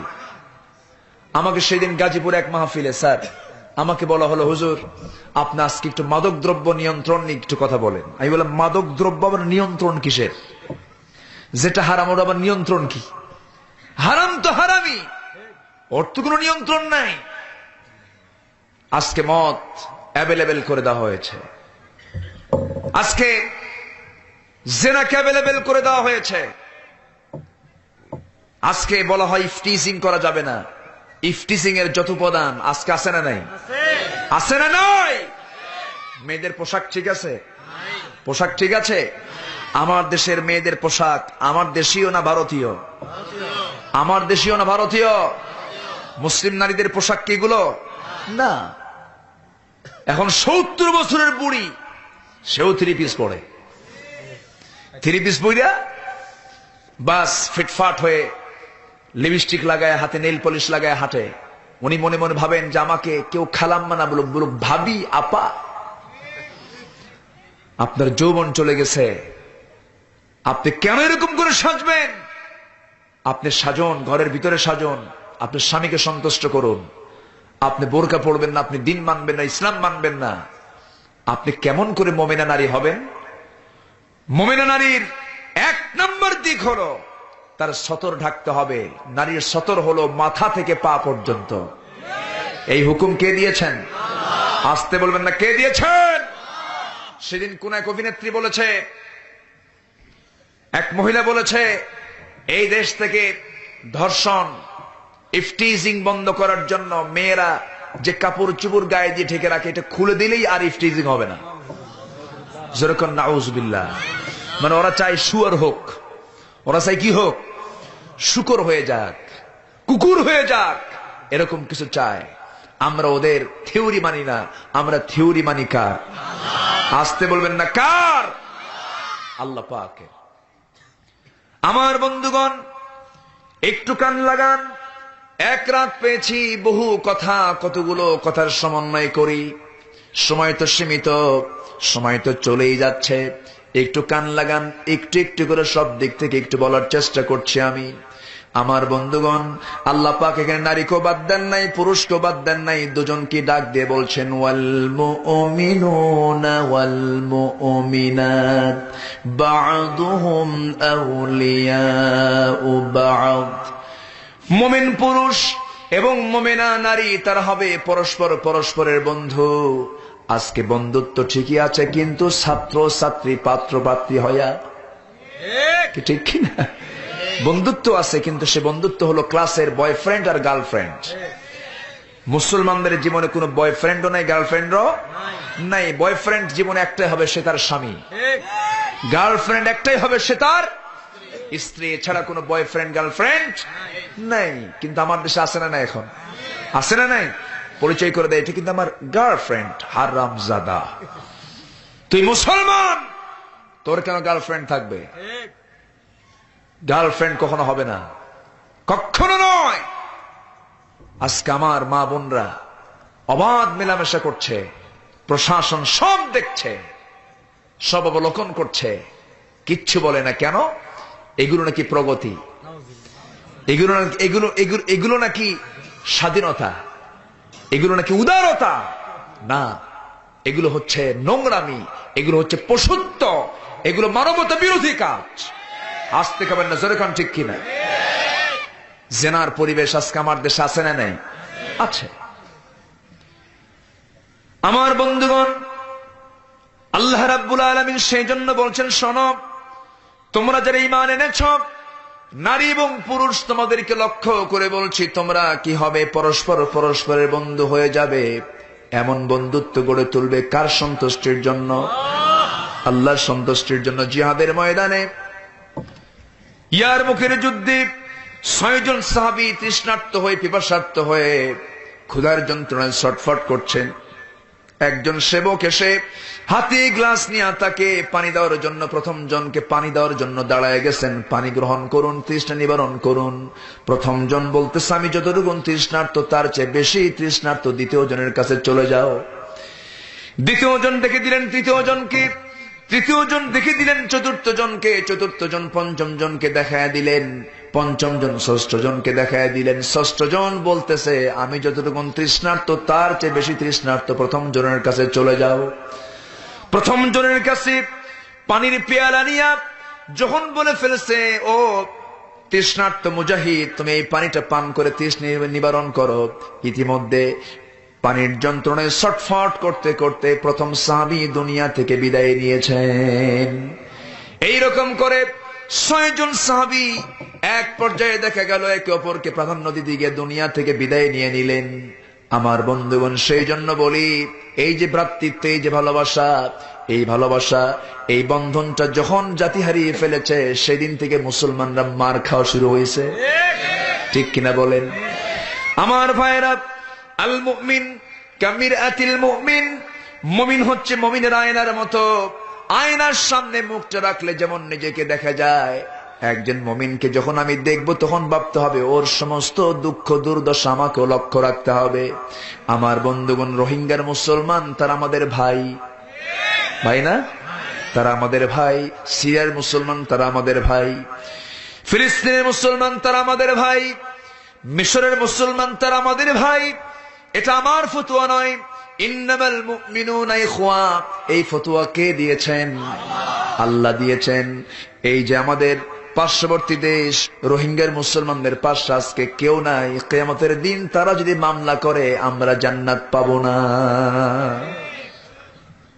মামলা আছে না? আখিরাতে আছে না? আছে না? আছে না? আছে। আমি গিয়েছিলাম রোহিঙ্গাদের একটু দেখার জন্য। ফার্স্ট আমি গিয়েছিলাম 12 ডিসেম্বর। তো সেই দিন একটা রোহিঙ্গার একজন নারীকে, একজন মাকে আমি দেখতে পেলাম, হাতে নবজাতক নিয়ে দাঁড়ায় আছে। কিছু ত্রাণ নেওয়ার জন্য, কিছু খাবার নেওয়ার জন্য কিচ্ছু নাই, ঘর নাই, বাড়ি নাই, টাকা নাই, পয়সা নাই, আত্মীয় নাই, স্বজন নাই, কেউ নাই। তো আমি তাকে বললাম, মা আপনার বাচ্চাটার বয়স কত? বলতেছে 13 দিন। আপনি আসছেন কয়দিন হলো? 22-23 দিন। আপনার স্বামী কোথায়? উত্তর আর উনি দিতে পারছেন না, ফোপা ফোপা কাঁদতেছেন। আমি তাকে বললাম, আপনি কাঁদেন কেন মা? একটু বলুন, আমি একটু শুনি, আপনার স্বামী কোথায়? সঙ্গে সঙ্গে তিনি বলছেন, দেখুন আমার স্বামীকে আমার চোখের সামনে তারা জব করে, আমার স্বামীর মাথা তারা হাতের মধ্যে নিয়ে আছে। আমি এই নির্মম দৃশ্য দেখার পর আমি আমার শোকটাকে শক্তি বানায় ফেললাম, কারণ আমার পেটে বাচ্চাটা আছে, আমার স্বামীর স্মৃতি আছে, আমার সন্তানকে বাঁচাতে হবে। আমি সেখান থেকে কোনো মতো নদী সাঁতরায়া আমি এখানে এসে আশ্রয় নিয়েছি। অপরাধ কি? অপরাধ হলো তারা মুসলমান। বৌদ্ধরা ধর্ম প্রচার করে বেড়ান, জীব হত্যা মহাপাপ। বৌদ্ধরা ধর্ম প্রচার করেন, জীব হত্যা বিশাল বড় পাপের কাজ। আজকে মায়ানমারের মুসলমানদের উপরে যে অমানবিক নির্যাতন চলছে, ইচ্ছে করলে ভারত সরকার যদি বলে এটা বন্ধ করতে হবে, বন্ধ করতে বাধ্য। ঠিক কিনা? তারা কি বলবে?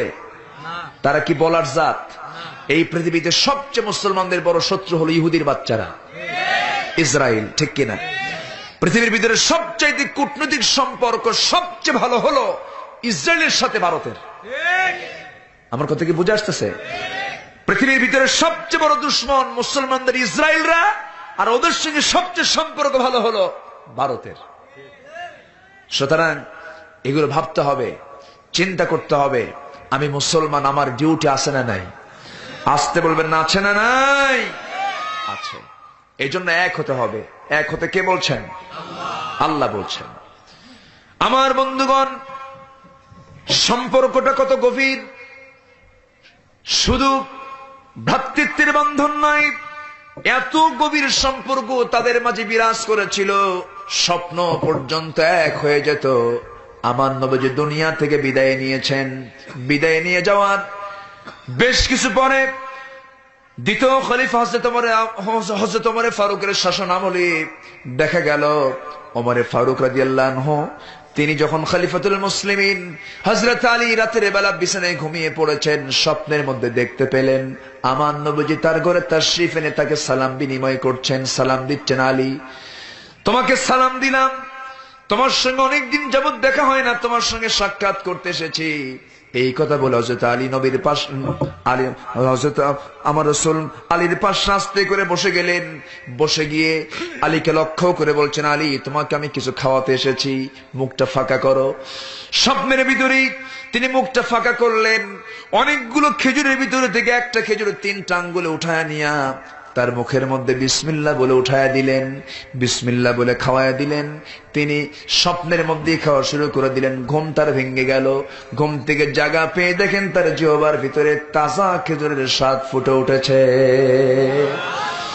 হযরত আলী আবেগ আপ্লুত হয়ে পড়লেন, ওযু বানালেন, নামাজি দাঁড়িয়ে গেলেন, তাহাজ্জুদ পড়লেন, চোখের পানি ফেলে ফেলে কাঁদলেন। ফজর নামাজের সময় হয়ে গেল, নামাজে চলে গেলেন।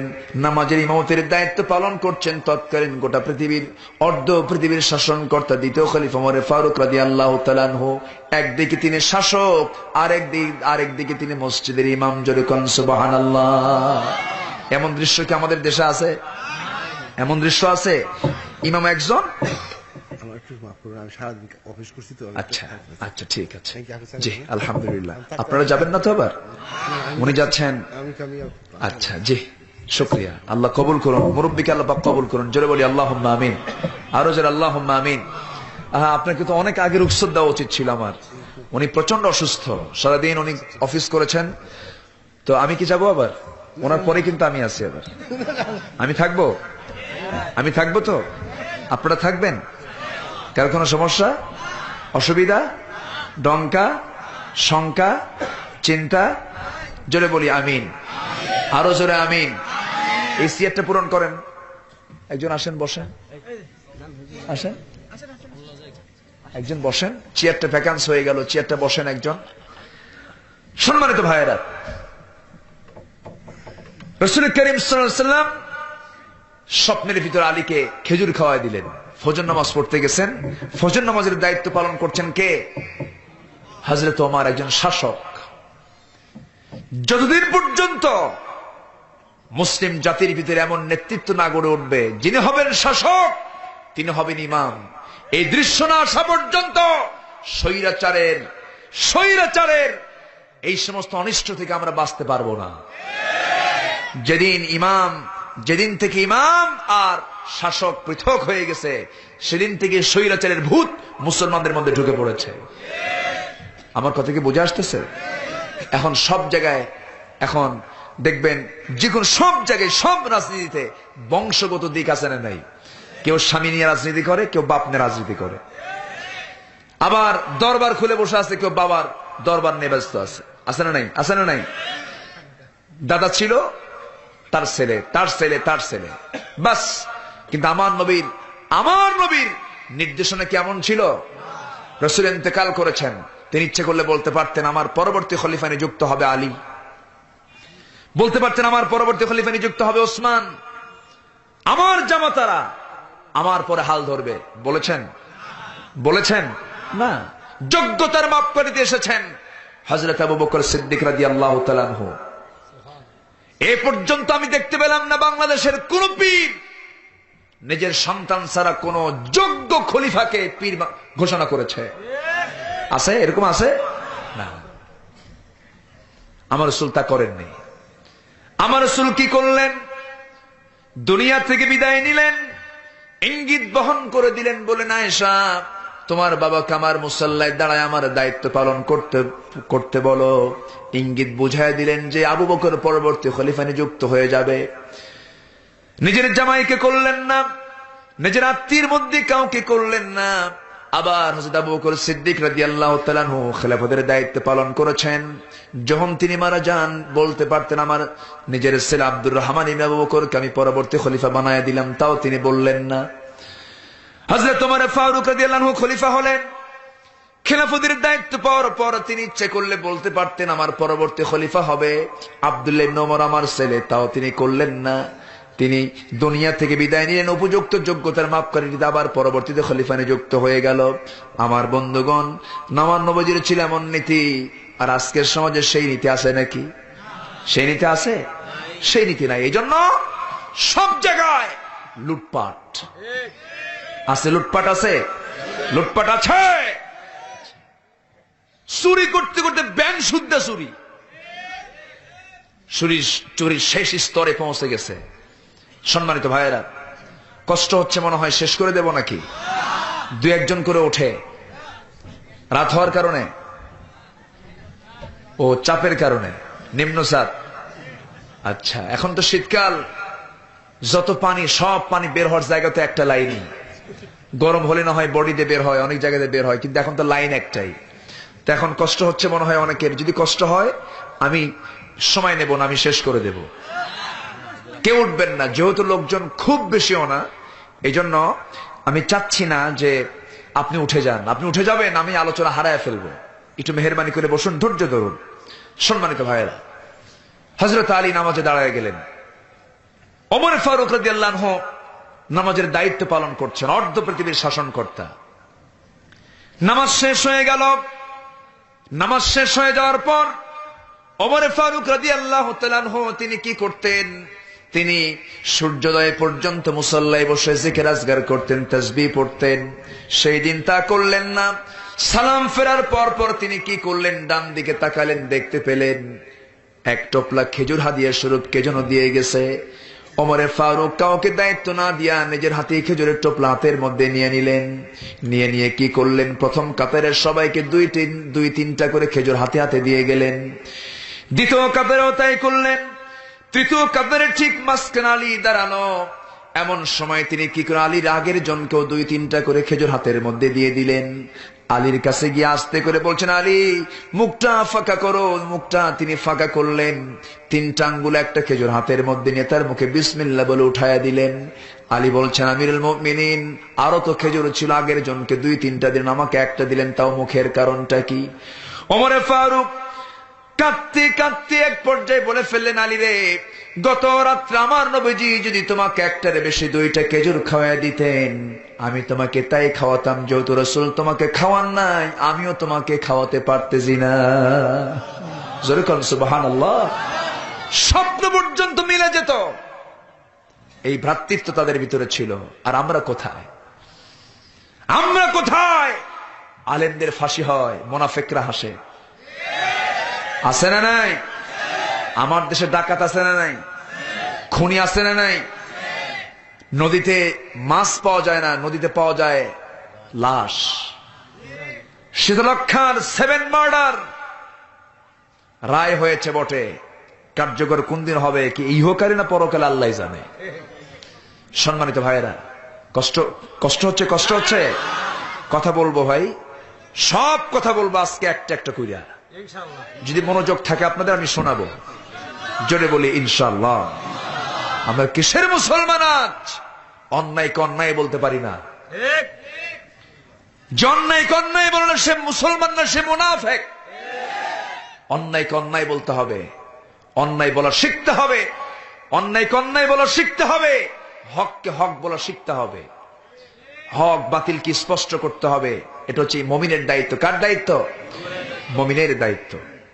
আমার ভাইয়েরা, আল্লাহ রাব্বুল আলামিন আমাকে আপনাকে দুনিয়াতে পাঠিয়েছেন তার গোলামির জন্য, তার সমস্ত হুকুম হাকাম গুলো মানার জন্য। আর সেই হুকুম হাকাম গুলো মানতে গেলে অবশ্যই ভ্রাতৃত্বের বন্ধন আবদ্ধ হতে হবে। এই ভ্রাতৃত্বের বন্ধন যখন তৈরি হয়ে যাবে, আল্লাহ বলছেন আমি তোমাকে 4টা কাজের দায়িত্ব দিয়ে দিলাম। তুমি কি করবে? 1 নাম্বার, ইয়ামুরুনা বিল মা'রুফি ওয়া ইয়ানহাউনা আনিল মুনকার। সৎ কাজের আদেশ দেবে, অসৎ কাজের বাধা প্রদান করবে। সৎ কাজের অর্ডার করবে, অসৎ কাজের বাধা দেবে। এই কাজ যখন আমি আপনি করতে যাব, সুদখোর খুশি হবে? জেনাকার খুশি হবে? মদখোর খুশি হবে নাকি? এই সমস্ত অন্যায় কাজ যারা করে তারা কেউ খুশি হবে না, তারা সঙ্গে সঙ্গে খেপে যাবে, রেগে যাবে, আপনার বিরুদ্ধে বাধার প্রাচীর হয়ে দাঁড়াবে। আপনাকে বিচলিত হওয়া যাবে না, কখনো হতাশ হওয়া যাবে না, ওই কাজের আঞ্জাম দিতে হবে। আল্লাহ রাব্বুল আলামিন অন্য জায়গায় বলছেন, ওয়াল তাকুম মিনকুম উম্মাতুন ইয়াদউনা ইলাল খায়র ওয়া ইয়া'মুরুনা বিল মা'রুফি ওয়া ইয়ানহাউনা আনিল মুনকার। জোরে বলুন আল্লাহু আকবার। তোমাদের ভিতরে অবশ্যই একটা দল থাকতে হবে যারা সৎ কাজের আদেশ দেবে, অসৎ কাজের বাধা প্রদান করবে। আমার বন্ধুগণ, আমার দেশে নাস্তিকরা আছে না নাই বলেন? বুক উঁচু করে বলে দেয়ার ইজ নো গড, আল্লাহ বলতে কিচ্ছু নাই। আলেমদের কিনে বাসে মন্তব্য করে, কোরআনকে নিয়ে বাসে উক্তি করে কোরআন নাকি মুহাম্মদ রচিত কিতাব। রসুল কিনে কথা বলে, রসুল নাকি জেনাকার, রসুলের এতগুলো বউ কেন, এই সমস্ত কথাগুলো বলে রসুল কিনে বাসে মন্তব্য করে ফেলে। রসুল বিয়ে করেছেন কারো অর্ডারে? আসতে বলবেন না, কারো অর্ডারে? রসুল তার জীবনের বিয়ে শুরু করেছেন একজন বিধবাকে দিয়ে, 24 বছর ঘর সংসার করেছেন, তার সাথে দ্বিতীয় কোনো বিবাহ করেননি। রসুল বলতেন মাঝে মাঝে, আমার খাদিজা আমার জীবনের শেষ প্রান্তে যদি থাকতো, আল্লাহ পাক আমাকে দ্বিতীয় বিবাহ করার অর্ডার দিতেন না। জোরে কোন সুবহানাল্লাহ। তাহলে উনি যে বিয়ে করেছেন সবকিছুর অর্ডার ছিল কার? আসতে বলবেন না, কার? আল্লাহর অর্ডার ছিল। তিনি ইনসাফ প্রতিষ্ঠা করতে পেরেছেন। 4টা স্ত্রী সামনে বসা। একজন স্ত্রী রাসূলকে হঠাৎ করে প্রশ্ন করছেন, ইয়া রাসূলুল্লাহ, আপনি আমাদের 4 জনের মধ্যে সবচেয়ে কাকে বেশি ভালোবাসেন? রাসূল বললেন, আজকে না, কালকে বলবো। সব চলে গেছে। আমার নবীজি প্রথমে হযরত আয়েশার ঘরে ঢুকে 2টা খেজুর হাতের মধ্যে দিয়ে বলছেন, আয়েশা শোনো, 2টা খেজুর দিলাম, কাউকে বলবা না। দ্বিতীয় স্ত্রীর ঘরে গিয়া খেজুর 2টা দিয়ে বললেন, কাউকে বলবা না। তৃতীয় স্ত্রীর ঘরে গিয়া 2টা খেজুর দিয়ে বললেন, কাউকে বলবে না। চতুর্থ স্ত্রীর ঘরের মধ্যে গিয়ে 2টা খেজুর দিয়ে বললেন, কাউকে বলবে না। একই কথা বলে দিলেন। পরের দিন আবার 4 জন এক জায়গায় হয়ে বললেন, হুজুর, আপনি তো আজকে জবাব দিতে চেয়েছেন, কালকে প্রশ্ন করছিলাম আপনি কাকে সবচেয়ে বেশি ভালোবাসেন। রাসূল বললেন, যাকে আমি 2টা খেজুর দিয়েছি। সুবহানাল্লাহ বলবেন না? চরিত্র কাকে বলে? ইনসাফ কাকে বলে? ভালোবাসা কাকে বলে? তোমার বউ তুমি একটা রাখো, আর 1000 বউ তুমি লুকোচুরি করে তুমি জিয়া রাখো। এরকম লম্পট মার্কা লোক আছে না নয়? সম্মানিত ভাইয়েরা, আল্লাহ বলছেন, মাসনা ওয়া সুলাসা ওয়া রুবা। তোমার চারিত্রিক ধস যদি নেমে যেতে পারে, এরকম আশঙ্কা যদি করো, 2 2 3 3 4 4টা করো, তবু তুমি জিনার নিকটে যেও না। আমাদের দাদাদের আমলে একাধিক বিবাহের পরিমাণ কম ছিল না বেশি ছিল? এখন কি কমছে? আগে জেনা কম ছিল না বেশি ছিল? কম ছিল। আর এখন জেনা কমছে না বাড়ছে? জেনা বাড়ছে, বিয়া কমছে। লক্ষণ খুব ভালো তো, লক্ষণ ভালো না? এই হচ্ছে অবস্থা। বউরা কয় কি জানেন? এই হারামজাদা শোন, স্বামীকে ডাক দেয়, এই হারামজাদা দিকায়, তুই 14 মহিলার সঙ্গে থাক, কোন আপত্তি নাই, বিয়ে করতে পারবি না। ওটা আবার কি খারাপ দেখেন?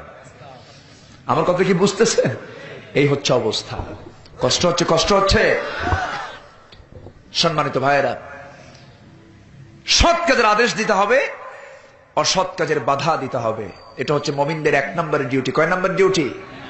1 নম্বর ডিউটি। রসুলকে তারা চেনে না, রসুলকে তারা বোঝে না, গবেষণা করে না। আল্লাহ কি মানে না, বলে আল্লাহ কই? যেরকম নাউজুবিল্লাহ। আবু হানিফা রাহমাতুল্লাহ আলাইহির বয়স যখন 13 বছর, সেই সময় ইহুদি খ্রিস্টানরা এক জায়গায় হয়ে আল্লাহ সম্পর্কে 5টা অবান্তর প্রশ্ন রেডি করলো। প্রশ্ন রেডি করে আলেমদেরকে ডাক দিয়ে বললো, শোনো, তোমরা যদি 5টা প্রশ্নের জবাব দিতে পারো, তাহলে আমরা ইসলাম গ্রহণ করে নেব। 5টা প্রশ্ন থ্রো করলো, কেউ এগুলোর উত্তর পেল না। ইহুদিদের বুদ্ধি কম না বেশি? শয়তানি করার জন্য বুদ্ধি কম লাগে না বেশি লাগে? কম লাগে বেশি লাগে? আচ্ছা, আপনি ব্যবসা করবেন, আপনার ব্যবসায় কিন্তু অত টেনশন করা লাগে না, অত পেরেশানি নাই। ব্যবসা আপনি সবাই বাস, আপনি বৈধ বৈধ ব্যবসা করছেন। চুরি করতে গেলে বুদ্ধির দরকার আছে না নাই? চুরি করতে বুদ্ধি কম লাগে না বেশি লাগে? বেশি লাগে। তো ইহুদি খ্রিস্টানদের বুদ্ধি বেশি হওয়ার কারণ হলো কি, ওরা বিশ্বচোর। ওরা কি বিশ্বচোর, ওদের বুদ্ধি বেশি। তো এরকম 5টা প্রশ্ন রেডি করে বলল, এই 5টা প্রশ্নের জবাব কে কে দেবে? কোন আলেম দিতে পারলো না। এই 5টি প্রশ্ন কি আবু হানিফার কানে পৌঁছে গেল। আবু হানিফা বললেন যে তোমরা যে 5টা প্রশ্ন আলেমদেরকে করেছো, আমাকে যদি সেই সুযোগ দেওয়া হয় এই 5টি প্রশ্নের জবাব আমি আবু হানিফা দিয়ে দেব। একটু আসতে কন সুবহানাল্লাহ। বয়স 13 বছর। বয়স কয় বছর? 13 বছর। আবু হানিফা রাহমাতুল্লাহ আলাইহি সম্পর্কে আজকে সমাজে কিছু বাজে মন্তব্য করা হয়, তাকে নিয়ে বাজে উক্তি করা হয়। কিন্তু কি যেন একটা গ্রুপ আছে, আলাদা হাদিস না কি যেন, আলাদা আহলে হলে তো আবু হানিফাকে দোষ দেওয়ার কথা ছিল না। আশ্চর্য কথা, বলে যে উনি কি জানেন, উনি কি বুঝেন, অথচ আবু হানিফা রাহমাতুল্লাহ আলাইহি তাহনিক করেছেন হযরত আলী রাদিয়াল্লাহু তাআলা আনহু। তিনি একজন সাহাবীর ছেলে, একজন তাবী, তার সম্মান তার মর্যাদা কত। তিনি সাহাবীর আমল দেখে দেখে তিনি সাহাবীর আমল দেখেছেন, সাহাবীর আমল দেখে নিজে আমল করেছেন। আল্লাহু আকবার বলেন। যে লোকটা সাহাবীকে দেখলেন তার মর্যাদা কম, তার মর্যাদা কম। আবু হানিফা রাহমাতুল্লাহ আলাইহি 13 বছর বয়সে 30 পারা কোরআন তিনি হাফেজ। 1 লক্ষ হাদিস তিনি তখন মুখস্থ করেছেন। প্রচন্ড মেধাবী মানুষ ছিলেন, এত আদব বলা ছিলেন, এত আদব বলা, আল্লাহু আকবার, এত আদব ছিল তার ভিতরে। কোন অহংকার ছিল না, নিরহংকারী জ্ঞানী ছিলেন, কিন্তু জ্ঞানের কোনো বড়াই ছিল না। যারা আবু হানিফাকে নিয়ে বাজে মন্তব্য করে ওরা মূর্খের বাচ্চা। আজ থেকে আমার নজরে ঠিক কিনা? ওনার কাছে একজন প্রশ্ন জানতে চাইল যে কুকুর কখন বালেগ হয়? কুকুর কখন বালেগ হয়? কোন তো এটা একটা প্রশ্ন। এই প্রশ্ন ওনার কাছে জমা হলো। উনি বলেন, দেখো আমি তো কোরআন হাদিস পড়ছি, কিন্তু এটা তো আমি জানি না কুকুর কখন বালেগ হয়। এখন কুকুর যারা পালে তারাই তো মানে বলতে পারবে। তো ঠিক আছে, তুমি প্রশ্ন করেছো, আমি জবাবটা আমি একটু শুনে আসি। তো চলে গেলেন কুকুর যারা পালে সেই বাড়িতে চলে গেলেন, গিয়ে বললেন যে ভাই আমি তো একটা বিপদে পড়ে গেছে। কি? সব প্রশ্নের জবাব দিতে পারতেছে, কিন্তু এই প্রশ্নের জবাব তো আমার জানা নাই, কুকুর আসলে কখন বালেগ হয়। জবাবে ওই কুকুর যে পালে সেই লোকটা বলতেছে, বিধর্মী বলতেছে, দেখেন কুকুর যখন একটা ঠ্যাং একটা পা যখন খাড়া করে পেশাব করে তখন কুকুর বালেগ হয়। আমার কথা কি বুঝতেছে? উনি মুস্কে হাসি মেরে চলে আসলেন, মাসলাটা জানলেন, থ্রো করলেন। তো ওনার কিছু সাহেবদের সাথে নিয়ে, সাহাবাদের সাথে নিয়ে, সঙ্গীদের সাথে নিয়ে, ছাত্রদেরকে নিয়ে তিনি 10 দিচ্ছেন। হঠাৎ করে যিনি এই মাসলার জবাব পেয়েছেন যে লোকটার কাছ থেকে, ওই লোকটা তার সামনে দিয়ে আসতেছে, তার সামনে দিয়ে ওই লোকটা যাচ্ছিলেন। আবু হানিফা রাহমাতুল্লাহ আলাইহি 10 বন্ধ করে ফেললেন। 10 বন্ধ করে সম্মানার্থে তার সামনে দাঁড়িয়ে গেলেন, কুশল বিনিময় করলেন। কেমন আছেন, কোথায় যাচ্ছেন? কুশল বিনিময় করা হলো, প্রশ্ন করা হলো তাকে, আবু হানিফা ওই লোকটার জন্য জগদ্দন্য আলেমের ওঠার কি দরকার ছিল? আবু হানিফা রাহমাতুল্লাহ আলাইহি বললেন, শোনো, আমি আমার জীবনে একটা প্রশ্ন ঠেকিয়ে গিয়েছিলাম, অনেক প্রশ্নই ঠেকে গেছি। একটা প্রশ্নের জবাব দিতে গিয়ে তার সাহায্য লেগেছে, সে আমার একটা মাসলার ওস্তাদ। আল্লাহু আকবার বলবেন না? শ্রদ্ধাবোধ তার থাকে, শ্রদ্ধাবোধ তারই থাকে যে জ্ঞানী হয়, আর যে জ্ঞানী নয় তার ভিতরে শ্রদ্ধাবোধ থাকে না। আশ্চর্য কথা, আমাদের ভিতরে কিছু কিছু আলেম আছে, আলেম পরিচয়ধারী, বলে ও কি জানে, ও তো ছাগল, ও কি জানে, ও তো গরু। তুই নিজেই গরু, তুই নিজেই ছাগল। আসতে কবেন না, জোরে কোন ঠিক কিনা? বুঝে না। সম্মানিত ভাইয়েরা, আবু হানিফা রাহমাতুল্লাহ আলাইহি যখন শুনতে পেলেন 5টা প্রশ্ন, উনি বলেন আমি এই 5টা প্রশ্নের জবাব দেব। প্রশ্ন হচ্ছে 5টা। 1 নম্বর প্রশ্ন হলো আল্লাহ কি করতেছে? আল্লাহর আগে কে ছিল? আল্লাহ যা আছে বুঝবো কেমনে? আল্লাহ একা, গোটা পৃথিবীর সবকিছু তিনি একা, সবকিছু দেখেন কেমনে? নাম্বার 5 প্রশ্ন হলো মুসলমানদের নবী মুহাম্মদ সাল্লাল্লাহু আলাইহি ওয়াসাল্লাম তিনি কেমনে আকাশের কোন দরজা দিয়া মেরাজ করেছেন? এই 5টা প্রশ্ন অবান্তর প্রশ্ন, যেগুলো কোরআন হাদিসে সরাসরি কোনো উত্তর খুঁজে পাওয়া যাবে না। এই প্রশ্নগুলো যখন তিনি শুনলেন, তিনি বললেন আমি জবাবটা দেব। প্রশ্নকারীকে? আমি প্রশ্নকারী। প্রশ্নকারী তখন চেয়ারে বসা। আবু হানিফা তখন নিচে দাঁড়ানো। তিনি বললেন, আপনি কি প্রশ্নকারী? হ্যাঁ। তা আপনি যদি প্রশ্নকারী হন, প্রশ্নকারী ছাত্র হয় না শিক্ষক হয়? ছাত্র হয়। তো ছাত্র হয়ে আপনি চেয়ারে, আর আমি উত্তর দেব আমি দাঁড়ায় থাকবো, এটা কেমন কথা? আপনি চেয়ারটা ছেড়ে দেন। আল্লাহু আকবার বলবেন না? যুক্তি আছে না নাই? চেয়ার ছেড়ে দিস। চেয়ার ছেড়ে দেওয়ার সঙ্গে সঙ্গে হযরত আলী বলে আবু হানিফা রাহমাতুল্লাহ আলাইহি সঙ্গে সঙ্গে চেয়ারে গিয়ে বসে পড়লেন। চেয়ারে বসে পড়ার সঙ্গে সঙ্গে প্রশ্ন শুরু হলো। হে প্রশ্নকারী, তুমি কি প্রশ্ন করবে বলো?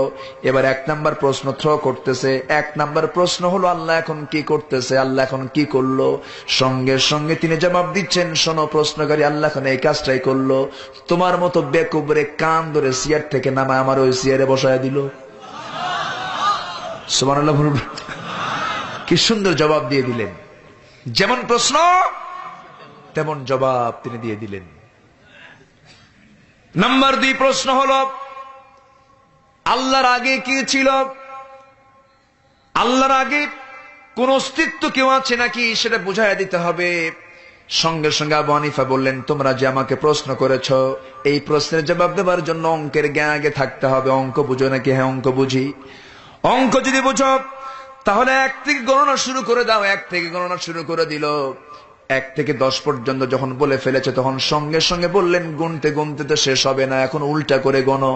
10, 9, 8, 7, 6, 5, 4, 3, 2, 1। এর আগে কি? এর আগে কিচ্ছু নাই। আমার আল্লাহর আগেও কেউ নাই। একটু আস্তে করুন সুবহানাল্লাহ, আরো জোরে সুবহানাল্লাহ। হুয়াল আউয়ালু ওয়াল আখিরু ওয়াল যাহিরু ওয়াল বাতিন ওয়া হুয়া বিকুল্লি শাইইন আলীম। জোরে বলুন আল্লাহু আকবার। তিনি প্রথম, তিনি শেষ, তিনি প্রকাশ্য, তিনি গোপন, তার সমকক্ষ কেউ হতে পারে না। আল্লাহু লা ইলাহা ইল্লা হুয়াল হাইয়ুল কাইয়্যুম লা তা'খুযুহু সিনাতুন ওয়া লা নাওম লাহু মা ফিস সামাওয়াতি ওয়াল আরদ। জোরে বলুন আল্লাহু আকবার। আমার আল্লাহ তো সেই আল্লাহ যিনি চিরঞ্জীব, চিরস্থায়ী, যার সমকক্ষ কেউ নাই, যাকে তন্দ্রাও স্পর্শ করতে পারে না, ঘুম তো দূরেই থাকলো। অতএব আমরা ধারণা দেব কার কাছে? আসতে বলবেন না, কার কাছে ধারণা দেব? সে আল্লাহ বলছেন, ও বান্দা, তুমি ভ্রাতৃত্বের বন্ধনে আবদ্ধ হয়ে 4টা কাজ করবে। 1 নম্বর হলো সৎ কাজের আদেশ দেবে, অসৎ কাজের বাধা প্রদান করবে। আমার নবীজি এই কাজ যখন মক্কার মাটিতে শুরু করে দিলেন, আবু জেহেল খুশি হয়েছে নাকি? আবু জেহেল খুশি হয়েছে নাকি? বরং আবু জেহেল রাসূলকে জব্দ করার জন্য কত প্রকার কৌশল অবলম্বন করেছে। সবচেয়ে বেশি প্রশ্ন করেছে রাসূলকে, কোন লোকটা? কে কে কে কে? সবচেয়ে বেশি প্রশ্ন করেছে রাসূলকে আবু জেহেল। সবচেয়ে বেশি কষ্ট দিয়েছে রাসূলকে আবু জেহেল। সবচেয়ে বেশি বিপদের মধ্যে ফেলে দিয়েছে রাসূলকে আবু জেহেল। আর আমার রাসূল সবচেয়ে বেশি দাওয়াত দিয়েছেন কাকে? আবু জেহেলকে। আবু জেহেল একদিন হাতের মধ্যে একটা জিনিস গোপন করে রাসূলকে লক্ষ্য করে বলছে, মুহাম্মদ বিন আব্দুল্লাহ, হাতের মধ্যে কি আছে তুমি বলতে পারো নাকি? তিনি বলছেন, আপনি হাতের মধ্যে আপনি রেখে দিয়েছেন, আমি বলবো কেমনে? এবার আবু জেহেল বলে, মুহাম্মদ তুমি নাকি আল্লাহর নবী, তুমি কেমন নবী যে তুমি বলতে পারো না? এমন কথা বলার সঙ্গে সঙ্গে জিবরাইল বললেন, ইয়া রাসূলুল্লাহ, চ্যালেঞ্জ যখন ছুড়ে মেরেছে, আপনি বলে দেন, আমি বলে দিলাম অমুক জিনিসটা আছে। জোরে করুন সুবহানাল্লাহ। রাসূল বলে দিলেন আবু জেহেলকে, মুহাম্মদ তুমি তো গণক হয়ে গেছো। জোরে করুন নাউযুবিল্লাহ। ওর কপালে কি হেদায়েত আছে? এরকম কিছু আছে, এখন আছে না নাই? ওর সারাদিন বুঝানো বুঝবে না, ওর জন্য পিটন দরকার। ওর জন্য কি দরকার? পিটন দরকার। আরেকদিন আবু জেহেল লাত মানত ওজ্জা মূর্তির সামনে দাঁড়ায় আছে, পূজা করতেছে, প্রণাম করছে। তো রাসূল বলেন, চাচা, যে মূর্তির পূজা করেন ওই মূর্তি তো কথাই কয় না, ওর কোনো শক্তি নেই, পাওয়ার নাই, তোর পূজা করে লাভটা কি? আপনি ওটা ছেড়ে দেন, আপনি ইসলাম কবুল করেন। আবু জেহেল বলতেছে, মুহাম্মদ, আমি তোমার মতো না, তুমি তো তোমার বাপ দাদা ধর্মের চুনকালি মেরেছ, আমি আমার আব্বা আম্মাকে ছাড়বো না। চিন্তা করছেন, যুক্তি দেখেন, যুক্তি কিন্তু ঠিক আছে। এখন বাপ মা যদি চুরি করে, সন্তানকে চুরি করতে হবে।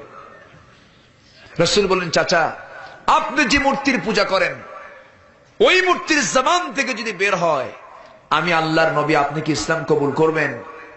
আবু জেহেল বলে, মোহাম্মদ তোমার কি মাথা খারাপ? ওই মূর্তি কথা কয়?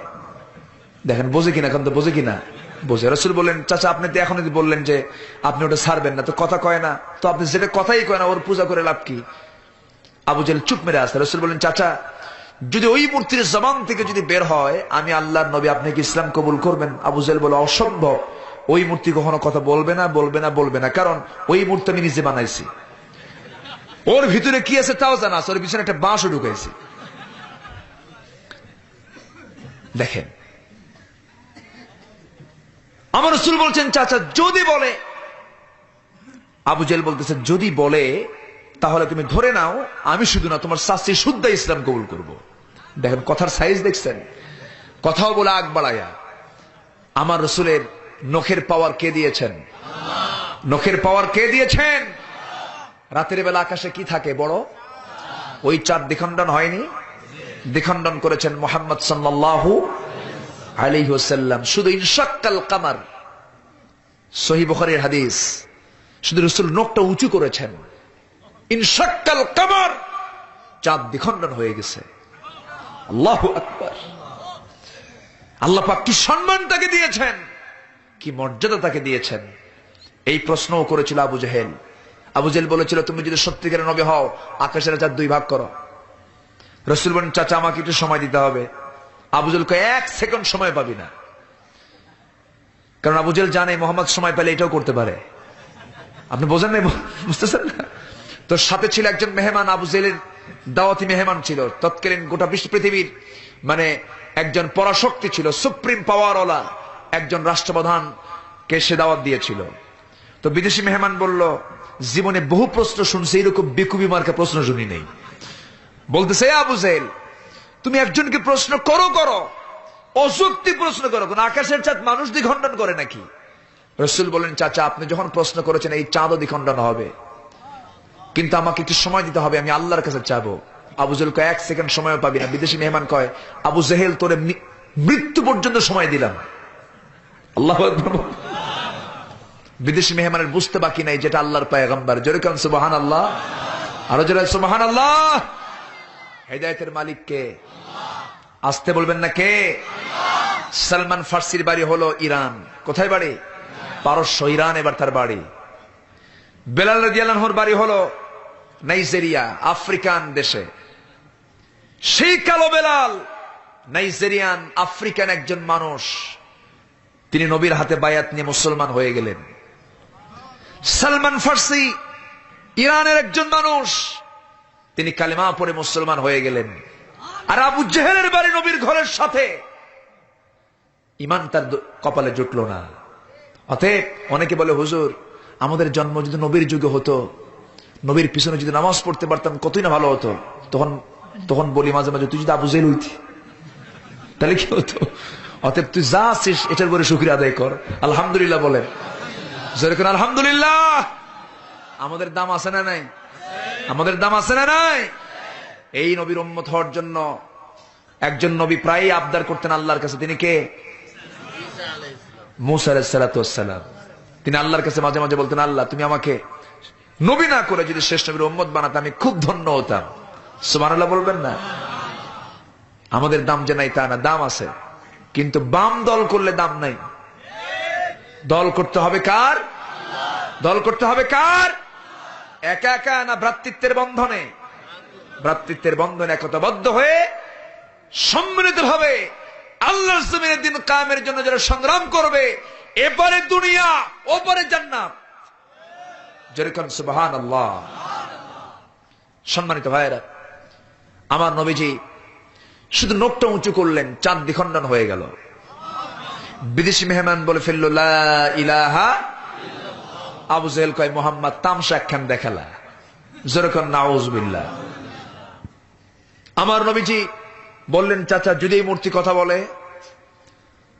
আবু জেহেল বলে, আমি ইসলাম কবুল করব। নবীজি শুধু নখটা উঁচু করলেন, সঙ্গে সঙ্গে নিষ্প্রাণ মূর্তির জবান থেকে বের হয়ে গেল আশহাদু আল্লা ইলাহা ইল্লাল্লাহু ওয়াহদাহু লা শারীকা লাহু ওয়া আশহাদু আন্না মুহাম্মাদান আবদুহু ওয়া রাসূলুহু।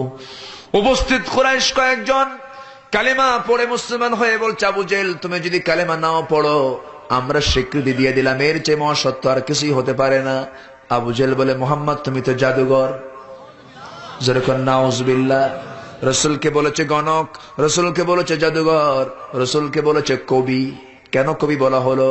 আমার রসুলের তেলাওয়াত শুনতো রাতের বেলা দাঁড়ায় দাঁড়ায় কে? আমার নবীজি তেলাওয়াত করেন, ঘরের মধ্যে সুমধুর কণ্ঠের তেলাওয়াত, যার উপরে কোরআন নাজিল হয় তার তেলাওয়াতটা কত সুন্দর হবে। আমার নবীজি তেলাওয়াত করেন, আবু জেহেল আস্তে করে লুকায়া লুকায় নবীর ঘরের পাশে দাঁড়ায় থাকে। আমার নবীজি যতক্ষণ, আবু জেহেল ততক্ষণ দাঁড়ায় দাঁড়ায় কোরআন শুনে। একদিন আবু জেহেল নবীজির কণ্ঠে তেলাওয়াত শুনতে শুনতে সকাল হয়ে গেছে, কখন টের পায় নাই। সে একটা ঘরের কোনায় দাঁড়ায় আছে। সকাল যখন হয়ে গেছে আর একটা কোনার দিকে তাকায় দেখে ওই জায়গায় উতবা সাইবা মুগিরাও কোরআন শুনতেছে। আবু জেহেল কয়, এই তোরা কি করিস? ওরা কয়, তুই কি করিস? আল্লাহু আকবার বলবেন না? কোরআনের মজা আছে না নাই? আচ্ছা। সঙ্গে সঙ্গে আবু জেহেল বলল, আমি তো কোরআন শুনতেই চাই না, কিন্তু মুহাম্মদ কেমন করে যেন বলে মুহাম্মদ তো কবি হয়ে গেছে। মুহাম্মদ কি হয়ে গেছে? কবি হয়ে গেছে। আল্লাহ বলছেন, ওয়ামা আল্লামনাহু আশ-শি'রা ওয়ামা ইয়ানবাগী লাহ। আমি আমার রাসূলকে কবি বানাই নাই যে তিনি কবিতা রচনা করবেন। আমি আমার রাসূলকে সাহিত্যিক বানাই নাই যে তিনি সাহিত্যিক হবেন, সাহিত্য রচনা করবেন। বরং এটা জিকির কার? আসতে বলবেন, এটা কার জিকির? আল্লাহর জিকির, আল্লাহর কথা। আমার নবীকে এইরকম করে জাদুঘর, কবি, গণক বলা হলো। শেষ পর্যন্ত আমার নবীকে পাগলের গালি পর্যন্ত শুনতে হলো, লেস কাটার গালি পর্যন্ত শুনতে হলো। সন্তান ছেলে হয়, 4টা ছেলে সন্তান হলো নবীর জীবনে। 4টা ছেলে 4টা মেয়ে হলো। 4টা মেয়ে জীবিত ছিলেন, 4টা মেয়ে ছেলে দুনিয়া থেকে বিদায় হয়ে গেল। আবু জেহেল বলে, মুহাম্মদ কেমন পয়গম্বর, ছেলের সন্তান হয় আর মরে, মুহাম্মদ লেস কাটা। যেরকম নাউজুবিল্লাহ, আরো জোরে নাউজুবিল্লাহ। সন্তান দেন কে? আস্তে কোন কোন সন্তান দেন কে? সন্তান দেন না কে? ছেলে দেন কে? মেয়ে দেন কে? দোষটা কার? আল্লাহর দোষ? আল্লাহকে দোষ দিবেন? সন্তান বারবার মেয়ে হয়, বারবার মেয়ে হওয়ার কারণে শেষ পর্যন্ত বলে স্বামী তার বউকে, তোর পেট আসলেই পচা। তো এটা কোনো কথা? সন্তান ছেলে হওয়া মেয়ে হওয়ার ভিতরে দোষ যদি হয়, সে দোষটা হবে নারীর না পুরুষের? আস্তে কম, মায়েরা শুনবে তো। হ্যাঁ, পুরুষের। হ্যাঁ, এটা তো মেডিকেল সায়েন্সের কথা বললেন। মেডিকেল সায়েন্স বলছে যে পুরুষের এক্স ওয়াই, নারীর হলো ডাবল এক্স। তো এখন পুরুষের ওয়াইটা যদি নারীর শেষ এক্স এর সঙ্গে যদি মিলে যায়, তাহলে এটা হচ্ছে ছেলের সন্তান। আর যদি ওয়াইয়ের সঙ্গে এক্স না মিলে, যদি এক্স এর সঙ্গে এক্স মিলে যায়, তখন হবে মেয়ে সন্তান। অতএব পুরুষই পারে ছেলে, পুরুষই পারে মেয়ে সন্তান উৎপাদন করতে। এক্ষেত্রে মেডিকেল সায়েন্স এই কথা দিচ্ছে যে পুরুষের দোষ। আল্লাহ বলে কার দোষ? আল্লাহ কারো দোষ দিছে? কারো দোষ দিছেন আল্লাহ? আল্লাহ নিজে বলছেন, হুয়াল্লাযী ইউসাফফিরুকুম ফিল আরহামি কাইফা ইয়াশা। আল্লাহু আকবার বলেন। আমি যাকে ইচ্ছা তাকে স্বীয় আকৃতিতে আমি পৃথিবীতে পাঠাই। আকৃতি কে দেন? লিঙ্গ নির্ধারণ কে করেন? মেল ফিমেল, পুরুষ মহিলা কে করেন? অতএব দোষটা কার?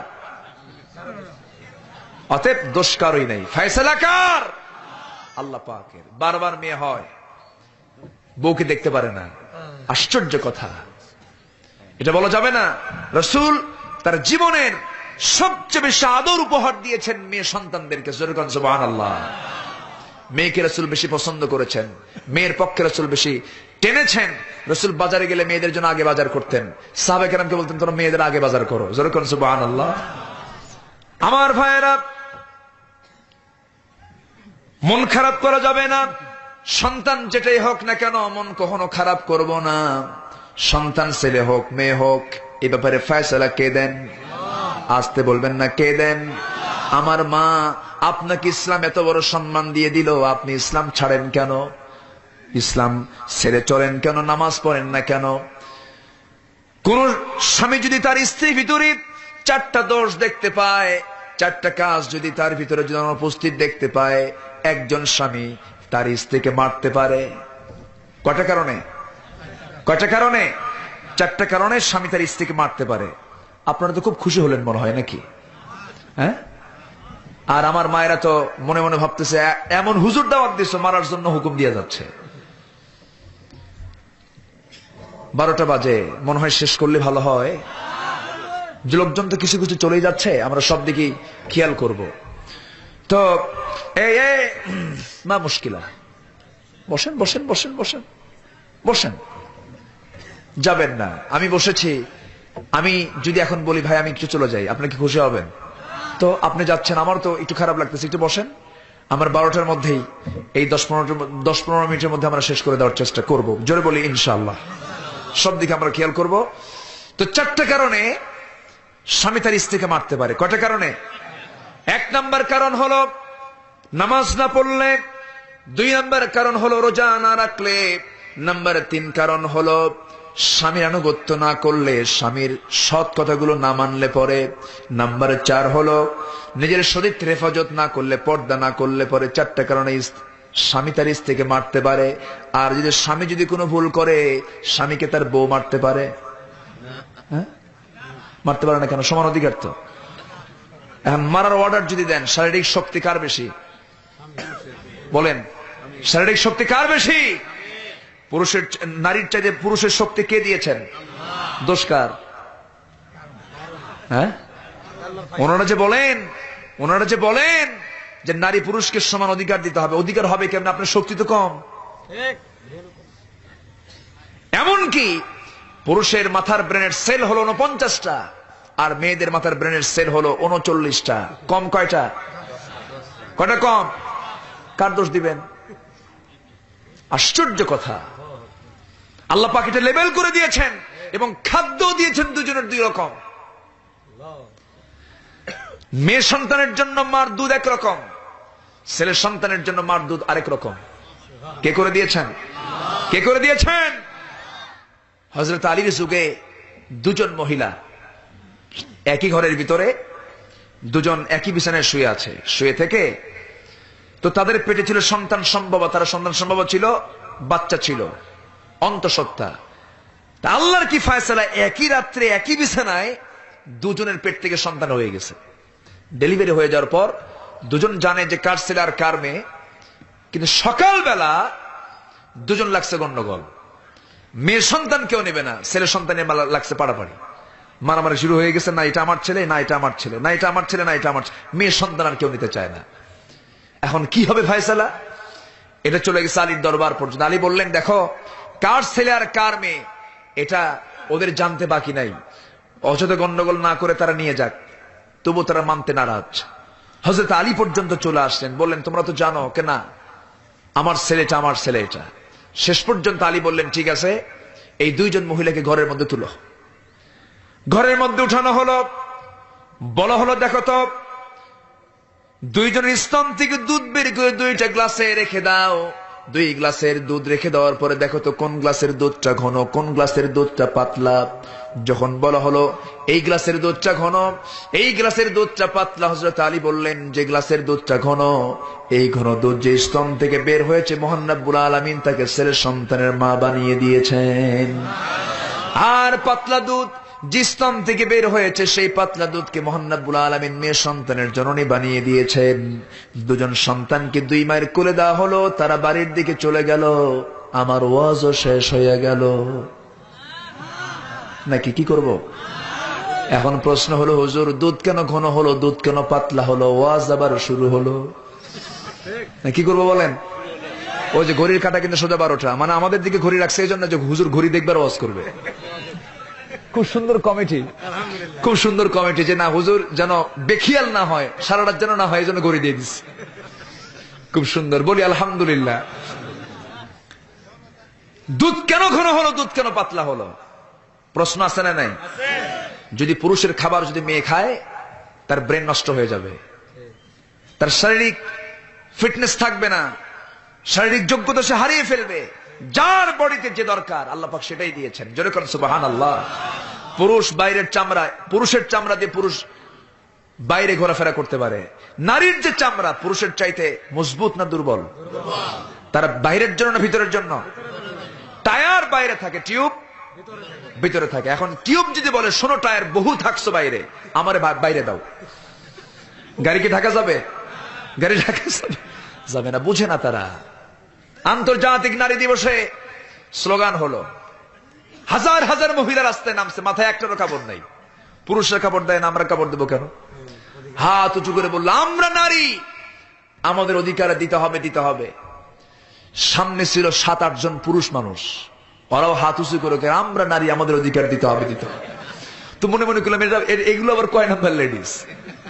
এই হচ্ছে লেডিস মার্কা কিছু পুরুষ আছে না নাই? আছে না নাই? আছে। সম্মানিত ভাইয়েরা, সেই লেডিস মার্কা পুরুষকে যদি এদেশের শিক্ষা ডিপার্টমেন্টের দায়িত্ব নিয়ে তাকে যদি জামাই বানায়, জাতির কপালে আর কি থাকতে পারে? আমার কথা কি বুঝে আসতেছে? হোমিও ডোজ মেরে দিলাম, বুঝে নেন। সম্মানিত ভাইয়েরা, সম্মানিত বন্ধুগণ, মুমিনরা ভ্রাতৃত্বের বন্ধনে আবদ্ধ হয়ে 4টা কাজ করবে। কয়টা কাজ করবে? 4টা কাজ করবে। সৎ কাজের আদেশ দেবে, অসৎ কাজের বাধা দেবে। নাম্বার 2 হলো তারা কি করবে? وَيُقِيمُونَ الصَّلَاةَ وَيُؤْتُونَ الزَّكَاةَ وَيُطِيعُونَ اللَّهَ وَرَسُولَهُ। নাম্বার 2 হলো নামাজ কায়েম করবে। নামাজ কায়েম করার আগে নামাজ পড়ার দরকার আছে না নাই বলেন? নামাজ আগে পড়তে হবে। নামাজ পড়লাম না, নামাজ কায়েমের আন্দোলন করে কোনো লাভ হবে না। নামাজটাকে 5 ওয়াক্ত পড়তে হবে। আযান যখন হয়ে যাবে সমস্ত কাজ ফেলে হুকুম আদায় করতে হবে কার? সবাইকে 5 ওয়াক্ত নামাজ পড়তে রাজি আছেন? একটু হাত উঁচু করে দেখান তো, বলুন হে আল্লাহ। আরো জোরে হে আল্লাহ, আমাদেরকে 5 ওয়াক্ত সালাত আদায় করার তৌফিক তুমি আল্লাহ দিয়ে দাও। জোরে বলি আমিন। আরো জোরে আমিন, আরো জোরে আমিন। হাত নামান, আল্লাহ কবুল করুন। মায়েরা কি নামাজ পড়ে? এলাকার মায়েরা কি নামাজ পড়ে? বোরকা পড়ে? হ্যাঁ, বিয়ের অনুষ্ঠানে পড়ে, গায়ে হলুদের দিন পড়ে, ঈদের দিন পড়ে। তাহলে ঈদের দিন পড়ে না, বিয়ের দিন পড়ে না, আবার গায়ে হলুদের দিন পড়ে না, আর সারা বছর পরে। বিয়ের দিন পড়া কম কম দরকার না বেশি পড়া দরকার? ঈদের দিন পড়া দরকার কম না বেশি? তাহলে ঈদেও নাই, বিয়েও নাই। বিয়ের দিন কেন পরে না শাড়ি? কি কেন পরে না বোরকা? স্বামীর দেওয়া অথবা বাবার বাড়ি থেকে পাওয়া কিছু সোনার গহনা আছে, তো গহনাগুলো পড়লে তো আর বোরকা পড়লে দেখা যাবে না। তো গহনাগুলো পরে আর বলে এই যে, এই যে আছে না, আছে না। আপনার এই গহনা আপনি অন্যজনকে দেখাবেন কেন? আপনি আপনার স্বামীকে দেখান। স্বামীর সামনে সেরা শাড়ি, মার্কেটে যেতে নতুন শাড়ি। লক্ষণ ভালো? লক্ষণ কি ভালো? স্বামীকে ধমক মেরে কথা বলে, আর দোকানদারের সামনে গিয়ে একদম রুহানি সুরে কথা কয়। দোকানদারকে বলে ভাইয়া, মানে এখনই ওহী নাযিল হচ্ছে। আছে না নাই? দোকানদারও কম না, দোকানদার বলে আপা দেখেন আপনি কি নিবেন? সিল্কের শাড়ি কি আসছে? হ্যাঁ সিল্কের শাড়ি। দোকানদার নিজে গলার সঙ্গে লটকা দিয়ে বলে, গায়ের সঙ্গে লটকা দিয়ে বলে ভাবি আপনাকে কিন্তু খুব মানাবে, ওটা আরেক লুচ্চা। এই হচ্ছে অবস্থা। এগুলো আছে না নাই? এগুলো আছে না নাই? আচ্ছা মা, এগুলো করা যাবে না, আপনাকে বোরকা পড়তে হবে, এবং সে বোরকা হবে 2 কালার না 1 কালার? টাইট না ঢিলা? ঢিলা হতে হবে। আবার এখন দেখি ইদানিং বোরকার গায়ে আবার আয়না লাগানো। আয়না মানে আসো, তাহলে এটা আবার কোন বোরকা হলো বলেন তো? আবার সে বোরকার কাপড়ের পাটটা কত 10-12 মানে স্তরের, কিন্তু এরপরও দেখা যায়। তাহলে আপনার এটা কাপড় হলো না, আপনাকে হতে হবে 1 কালারের বোরকা, যেটা শালীনপূর্ণ মার্জিত পোশাক আপনার হবে। সেটা অবশ্যই অপরিষ্কার নয়, পরিচ্ছন্ন সুন্দর হবে, কিন্তু যেটাতে ব্যক্তিত্ব ফুটে উঠবে, যেটা আপনার সম্মান মর্যাদাকে বেশি বাড়িয়ে দেবে, এমন জাতীয় বোরকা পরে আপনাকে বাইরে বের হতে হবে। হুকুমটা কে দিয়েছেন? আসতে বলুন, হুকুমটা কে দিয়েছেন? আল্লাহ দিয়েছেন। এখন 4টা কারণে স্বামী তার স্ত্রীকে মারতে পারে। এই কথার এই লাইনটা শোনার সঙ্গে সঙ্গে মাদের মন খারাপ হয়ে গেছে, হুজুর আর জীবনে দাওয়াত দিবা না। হয়তো মনে মনে ভাবতেছেন, কিন্তু মা উত্তর তো শেষ হয় নাই। আপনাকে মারতে গেলে 4টা জায়গায় মারা যাবে না স্বামীকে, 4 জায়গায় মারা তার হারাম। শাসন করতে গিয়া মাথায় মারা যাবে না, মুখে মারা যাবে না, পিঠেও মারা যাবে না, বুকেও মারা যাবে না। মারবেন কই? মারার জায়গায় তো শেষ। মাথায় মারা যাবে না, মুখে মারা যাবে না, পিঠে মারা যাবে না, বুকে মারা যাবে না। এই পর্যন্ত আমার মায়েরা শোনার সঙ্গে সঙ্গে মাদের এখন করে যায় কেবল পানি আসছে, হুজুর বাঁচলাম কেবল। যাক, যেখানে মারুক মারুক, কিন্তু আর মরবো না তো। মাথায় না, মুখে না, পিঠে না, বুকে না। আমার বন্ধুগণ, ইসলাম কত সুন্দর, ইসলাম কত সুন্দর করে বলে দিয়েছে। এবার রাসূল ইঙ্গিত দিয়ে বুঝিয়েছেন মারতে পারে। সেই মারার ক্ষেত্রে যে লাঠিটা ব্যবহার হবে, সেই লাঠি হবে মাত্র 9 ইঞ্চি লম্বা। কয় ইঞ্চি লম্বা? সে 9 ইঞ্চি লম্বা লাঠি হয় না, মেসওয়াক হয়। মেসওয়াক হয়ে যায়। আর মেসওয়াক দিয়ে যদি কোনো স্বামী তার স্ত্রীকে মারতে যায়, তখন কি মারা হবে না কৌতুক হবে? এ তো কৌতুক, মারা যাবে না। কে বলেছে আপনি মারবেন না? আমার মায়েরা খুব খুশি, হুজুর কেবল কলেজে ঠান্ডা হলো। আল্লাহ পাক আপনার হায়াত দারাজ করুক। হয়তো মায়েরা খুব দোয়া করতেছেন এখন। মা, এখন প্রশ্ন হলো, আপনি যদি এখন প্রশ্ন করেন, হুজুর সে তো মারার অর্ডার পাইলো, আমরা কি মারার অর্ডার পাবো না? না। আপনি কেন অসম্মান আচরণ করবেন? আপনার স্বামী সম্মানের পাত্র। আসিয়া আলাইহিস সালাতু ওয়াস সালামের স্বামী ছিল মুসলমান না কাফের? মুসলমান না কাফের? ফেরাউন তাকে সহ্য করে নাই আনুগত্য না করার কারণে, এটার জন্য নয়। ফেরাউন তাকে সহ্য করে নাই শুধু ইসলাম মানার কারণে। তাছাড়া কোনদিন ফেরাউন বলেনি যে আমার আসিয়া আমার সঙ্গে মুআমালাতের দিক থেকে খারাপ আচরণ করে। সম্মানিত ভাইরা, আপনার যে দায়িত্ব, আপনার যে ডিউটি, আপনি পালন করুন। আল্লাহর কসম, আপনার স্বামী ভালো হতে বাধ্য। একজন স্ত্রী পারে তার স্বামীকে ভালো করতে, একজন স্ত্রী পারে তার স্বামীকে খারাপ করতে, ঠিক কিনা? এক্ষেত্রে স্ত্রী একটা মুখ্য ভূমিকা পালন করবে। আবার স্বামীকেও খেয়াল করতে হবে, স্বামীকে মনে করতে হবে আমার স্ত্রী যেন আমার সার্টিফিকেটটা দিয়ে দেয়। কারণ বউ কিন্তু জানে স্বামী কয় নাম্বার। আসতে কোন কেন? স্বামী কোথায় যায়, কোথায় ঘোরে, এই রিপোর্ট কার কাছে সবার আগে থাকে? কার কাছে থাকে? স্ত্রীর কাছে থাকে। তুমি কয় নাম্বার হুজুর আমার জানা আছে, ঠিক কিনা? তুমি কয় নাম্বার আমার জানা আছে। এই জন্য সবার আগে সার্টিফিকেট নিতে হবে স্ত্রীর কাছে। স্ত্রী যদি বলে আমার স্বামী ভালো, আল্লাহ বলবেন ওই বান্দা আমার ভালো। জোরে কোন সুবহানাল্লাহ। আবার স্ত্রীকে তার স্বামী যদি বলে আমার স্ত্রী ভালো, আল্লাহ বলবেন ওই বান্দি আমার ভালো। জোরে কোন সুবহানাল্লাহ। আল্লাহ পাক সবাইকে বোঝার তৌফিক দান করুন। জোরে বলি আল্লাহুম্মা আমিন। নামাজ পড়লে, পারিবারিক ভাবে নামাজের পরিবেশ থাকলে সেখানে কোনো অশান্তি থাকবে? থাকবে না। নামাজ পড়তে হবে, নামাজ কায়েমের আন্দোলন করতে হবে। আল্লাহ পাক 2 কাজই করার তৌফিক দান করুন। জোরে বলি আল্লাহুম্মা আমিন। নাম্বার 3 হলো যাকাত আদায় করতে হবে। সেই যাকাতটা হবে একাকী না সবাই মিলে? সবাই মিলে যাকাত যদি আজকে আমার দেশে আদায় হতো, পদ্মা সেতু করার জন্য এত সময় লাগতো না। এরকম পদ্মা সেতু 10টা হতো যদি যাকাত সবাই যদি আদায় করত, এরকম পদ্মা সেতু বানাতে সময় লাগতো না। এই যাকাত দিতে বলেছেন কে? আল্লাহ বলেছেন। এরপরে নাম্বার 4 হলো জীবনের সকল জায়গায় 2 জনকে আনুগত্য করতে হবে, আল্লাহ এবং রাসূলকে। এই 4টা কাজ যদি করতে পারো ভ্রাতৃত্বের বন্ধনে আবদ্ধ হয়ে, তাহলে আল্লাহ বলছেন ওই সমস্ত বান্দার উপর আমার রহমত নাজিল হয়ে যাবে। আমি আল্লাহ ওই সমস্ত মুমিন মুমিনাকে জান্নাত দিয়ে দেব। জোরে করুন সুবহানাল্লাহ।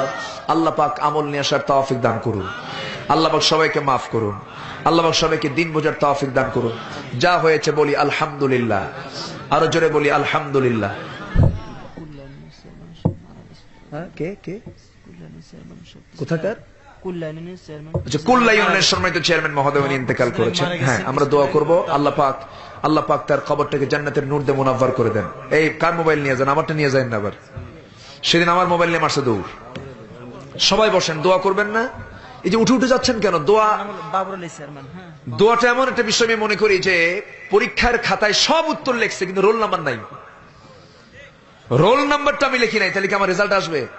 আসবে না। আমি তো মনে করি মাহফিলের শেষে একটা দোয়া, একটা পরীক্ষা রোল নাম্বারের মতো। সবাই দোয়া করে যান, আমরা সবাই দোয়া করে যাই। সবাই বলি আস্তাগফিরুল্লাহ রাব্বি মিন কুল্লি যামবি ওয়া আতুবু ইলাইহি ওয়ালা হাওলা ওয়ালা কুওয়াতা ইল্লা বিল্লাহিল আলিয়্যিল আযীম। জোরে বলুন, হে আল্লাহ, আমার জীবনের সগীরা কবীরা, ছোট বড় সব গুনাহ তুমি আল্লাহ মাফ করে দাও, মাফ করে দাও। জোরে বলুন, ইয়া রাব্বাল আলামিন। সবাই তাশাহুদের সূরাতে বসেন, নামাজের মতো করে বসেন। আমরা সকল চাওয়া সব সপিয়ে দেব কার দরবারে? আল্লাহর দরবারে। আমরা আল্লাহর কাছে চাবো, আল্লাহ যেন আমাদের গুনাহগুলোকে মাফ করে দেন। আল্লাহ আমাদের আব্বা আম্মাকে মাফ করে দেন। আল্লাহ আমাদের আত্মীয় স্বজন যারা দুনিয়া থেকে বিদায় নিয়েছেন ইমানি হালত নিয়ে, আল্লাহ পাক তাদেরকেও মাফ করে দেন। জোরে বলি আল্লাহুম্মা আমিন। তো আর তো কোনো, আচ্ছা আসুন, আমরা আর সময় ক্ষেপণ করবো না। সবাই ফজর নামাজ পড়বেন তো? আমি কিন্তু ওই দিকটা বেশি ফলো করছি যে ফজর নামাজ গুরুত্বপূর্ণ একটা বিষয়। নামাজ কিন্তু কাজা করা যাবে না। আমরা মাহফিলকে শুনতে এসে, মাহফিল শুনতে এসে যদি ফজর নামাজ কাজা হয়ে যায়, তাহলে এটা হবে আমাদের জন্য চালাকি না বোকামি? লাভ না লস? লস হয়ে যাবে। আমরা কেউ নামাজ ছেড়ে দেব না। জোরে বলি ইনশাআল্লাহ। আসুন আমরা দোয়া করি। বিশেষ করে কমিটিদের জন্য আমরা দোয়া করি। এই মাহফিলটা কত বছর হলো চলতেছে? 10 বছর, 10ম বার্ষিকী। আল্লাহ পাক এই মাহফিলকে কিয়ামত পর্যন্ত কবুল করুন, আল্লাহুম্মা আমিন। রব্বানা যালামনা أنفسنا وإن لم تغفر لنا وترحمنا لنكونن من الخاسرين ربنا لا تزغ قلوبنا بعد إذ هديتنا وهب لنا من لدنك رحمة إنك أنت الوهاب। আল্লাহ তাআলা গভীর রাত, নিঝুম রাত, জীবন রাত্রিতে তোমার চাঁদের মতো হাজারো মুসলমান নরনারীকে নিয়ে তোমার কালাম দিকে কিছু কথা বলেছি। গুনার বোঝা মাথায় নিয়ে কাঙ্গাল ভিখারির মতো দুটি হাত তুলেছি। আল্লাহ, গুনার দিকে নজর দিও না। বান্দা মনে করে তামাম জিন্দেগীর গুনাহগুলোকে তুমি আল্লাহ মাফ করে দাও। দুটি হাত যখন তুলে রাখি, আব্বা আম্মার কথা মনে পড়ে যায় রে। আমাদের মাঝ থেকে যাদের প্রসব বেদনা সহ্য করেনি মা, যার বিদায় হলেন, জিন্দেগীর গুনাহগুলো মাফ করো। কবরগুলোকে তুমি আল্লাহ জান্নাতের টুকরা বানাইয়া দাও। আল্লাহ তাআলা অনেক আলোচনা শেষ করে বাড়ি ফিরে যাব। বাড়িতে ফিরে গিয়ে সবাইকে দেখতে পাবো রে, কিন্তু মার ঘরের দিকে তাকায় দেখবো মা আমার নাই রে। যেই মার চেহারার দিকে তাকালে নফল হজের সওয়াব মিলে যায়, যেই মার চেহারার দিকে তাকালে রহমত বরকত নাজিল হয়ে যায়, সেই মা যারা চলে গেলেন, জিন্দেগীর গুনাহগুলো মাফ করো, কবরগুলোকে জান্নাতের বাগিচা বানাইয়া দাও। সবাই চক্ষু বন্ধ করে আল্লাহর শেখানো দোয়া পড়ে সবাই আব্বা আম্মার জন্য বলুন, রব্বিরহামহুমা কামা রব্বায়ানি সগীরা। রব্বিরহামহুমা কামা রব্বায়ানি সগীরা। রব্বিরহামহুমা কামা রব্বায়ানি সগীরা। আল্লাহ তাআলা বিশেষ করে এই মাহফিলের আয়োজন যারা করলেন আর শোনার জন্য কষ্ট করে যারা আসলেন, বিনিময়ে কাল কিয়ামতের কঠিন ময়দানে যেদিন পিতা তার পুত্রকে চিনবে না, মা তার সন্তানকে ভুলে যাবে, যেদিন মানুষ কাঁদতে কাঁদতে চোখের পানিগুলো ফুরে যাবে, চোখ থেকে রক্ত বের হওয়া শুরু হয়ে যাবে, সেই কঠিন মুসিবতের দিনে এ মাহফিল আমাদের সবার জন্য নাজাতের মাধ্যম তুমি আল্লাহ বানাইয়া দিও। আল্লাহ তাআলা, তোমার বান্দারা দুটি হাত পেতে আছে ভিক্ষুকের মতো আল্লাহ তোমার দরবারে। তোমার বান্দারা যা যা চায়, কারো চাওয়া তুমি আল্লাহ ফিরাইয়া দিও না। যার যে সমস্যা তুমি আল্লাহ সমাধান করে দাও, রোগাক্রান্ত থেকে রোগ মুক্ত করে দাও, ঋণগ্রস্ত থেকে ঋণ মুক্ত হওয়ার তৌফিক তুমি আল্লাহ দিয়া দাও। কে কখন চলে যাব জানি না, ও আল্লাহ, কে কখন বিদায় হব জানি না। তোমার কাছে ফরিয়াদ করি, ডান হাতে আমলনামা না আসা পর্যন্ত কবরে নিও না। আয় আল্লাহ তাআলা, গোটা পৃথিবীর মুসলমানদের জন্য দোয়া করি। মুসলমানরা মার খেতে খেতে শেষ হয়ে গেল। কত মুসলমানকে পাখির বাচ্চার মতো গুলি করতেছে। তোমার গায়েবী সাহায্য নাযিল করা সমস্ত জুলুম থেকে মাজলুমদেরকে তুমি আল্লাহ বাঁচাইয়া দাও। আয় আল্লাহ তাআলা, তোমার বান্দারা ভিক্ষুকের মতো হাত পেতে আছে। গভীর রাত, শিশির ভেজা রাত্রিতে তোমার বান্দাগুলো ঠান্ডা মাটিতে বসা। তোমার বান্দারা যার যা চাওয়া তুমি আল্লাহ মেহেরবানি করে বান্দাদের চাওয়াগুলোকে তুমি আল্লাহ পাওয়া করে দিও। আয় আল্লাহ তাআলা, জলসিনের প্রত্যেকটি গ্রামকে তুমি ইসলামের দুর্গ বানাও, প্রত্যেকটি ঘরকে ইসলামের দুর্গ বানিয়ে দাও। প্রত্যেক যুবকদেরকে খালিদ বিন ওয়ালিদ হিসেবে তুমি আল্লাহ কবুল আর মঞ্জুর করে নাও। মা বোনদেরকে খাদিজা আয়েশার চরিত্রবতী হওয়ার তৌফিক দিয়ে দাও। নোমান ভাই ভাগ্যবান যুবকের নাম তুমি তার খেদমতকে কবুল করে নাও। সবার নাম তো আমার জানা নাই, যার যা চাওয়া তুমি আল্লাহ মেহেরবানি করে পাওয়া করে দিও। এই পৃথিবীতে আসার তো সিরিয়াল ছিল রে, যাওয়ার তো কোনো সিরিয়াল থাকে না। তবে তোমার কাছে ফরিয়াদ করি, এমন ভাবে নিও না যেন তোমার কাছে আমরা আসামি হয়ে যাই রে আল্লাহ। আয় আল্লাহ তাআলা, ربنا لا تدع لنا ذنبا إلا غفرته ولا هما إلا فرجته ولا دينا إلا قضيته ولا مريضا إلا شفيته ولا مجاهدا في سبيلك إلا نصرته ولا حاجة من حوائج الدنيا والآخرة। আয় আল্লাহ তাআলা, একদিন তো মরণের ডাক চলে আসবে। সুন্দর সুন্দর স্বপ্ন গড়েছিলাম, সব মাটির সঙ্গে মিশে যাবে। সুন্দর বাড়ি ছিল রে, টান মেরে ঘর থেকে বের করে দেবে। স্ত্রী বলবে, স্বামী আমার প্রত্যেকদিন বলে বলে যা, আজকে তো বলেও গেলে না। আমাকে টান মেরে ঘর থেকে বের করে দিয়া সব কাপড় চোপড় খুলে খুলে নিয়া সেলাইবিহীন কাপড় আমাকে পরায় দেবে রে। মাথায় বাঁধন পায়ে বাঁধন দিয়ে দেবে। সন্তান বলবে, বাবা গো, আমার জন্য কে সদাই কিনে আনবে রে বাবা? আমার জন্য কি আপেল আঙ্গুর কিনে আনবে বাবা? কথা বলো, কোনো কথার জবাব থাকবে না। আমাকে নিয়ে গোসলটা করাইয়া দিয়া আমাকে জানাজায় হাজির করায় দেবে রে। জানাজা শুরু হয়ে যাবে, সবে আমার মরা মরা মুখ দেখে দেখে কাঁদবে রে। কিন্তু আমাকে কেউ রক্ষা করতে পারবে? আমাকে কেউ রক্ষা করতে পারবে না, আমাকে কেউ বাঁচাতে পারবে না। ডাক্তার অচল হয়ে যাবে, সবে অচল হয়ে যাবে। আমার দেহটা নিয়ে চলে যাবে রে, আমার দেহটা নিয়ে চলে যাবে সব কবরের দিকে, কবরের মাটিতে নামায় দেবে। বৃষ্টির দিন কেমনে আমি থাকবো রে? শীতের দিন কেমনে আমার এই ঠান্ডা কাটবে রে আল্লাহ? আয় আল্লাহ তাআলা, শান্তি মুহূর্ত অন্তিম সময়ে যখন চলে আসবে, জবানে জারি করে দিও কালো জয় কালেমা তাইয়্যিবা লা ইলাহা ইল্লাল্লাহু মুহাম্মাদুর রাসূলুল্লাহ। আসসালামু আলাইকুম ওয়া রাহমাতুল্লাহ।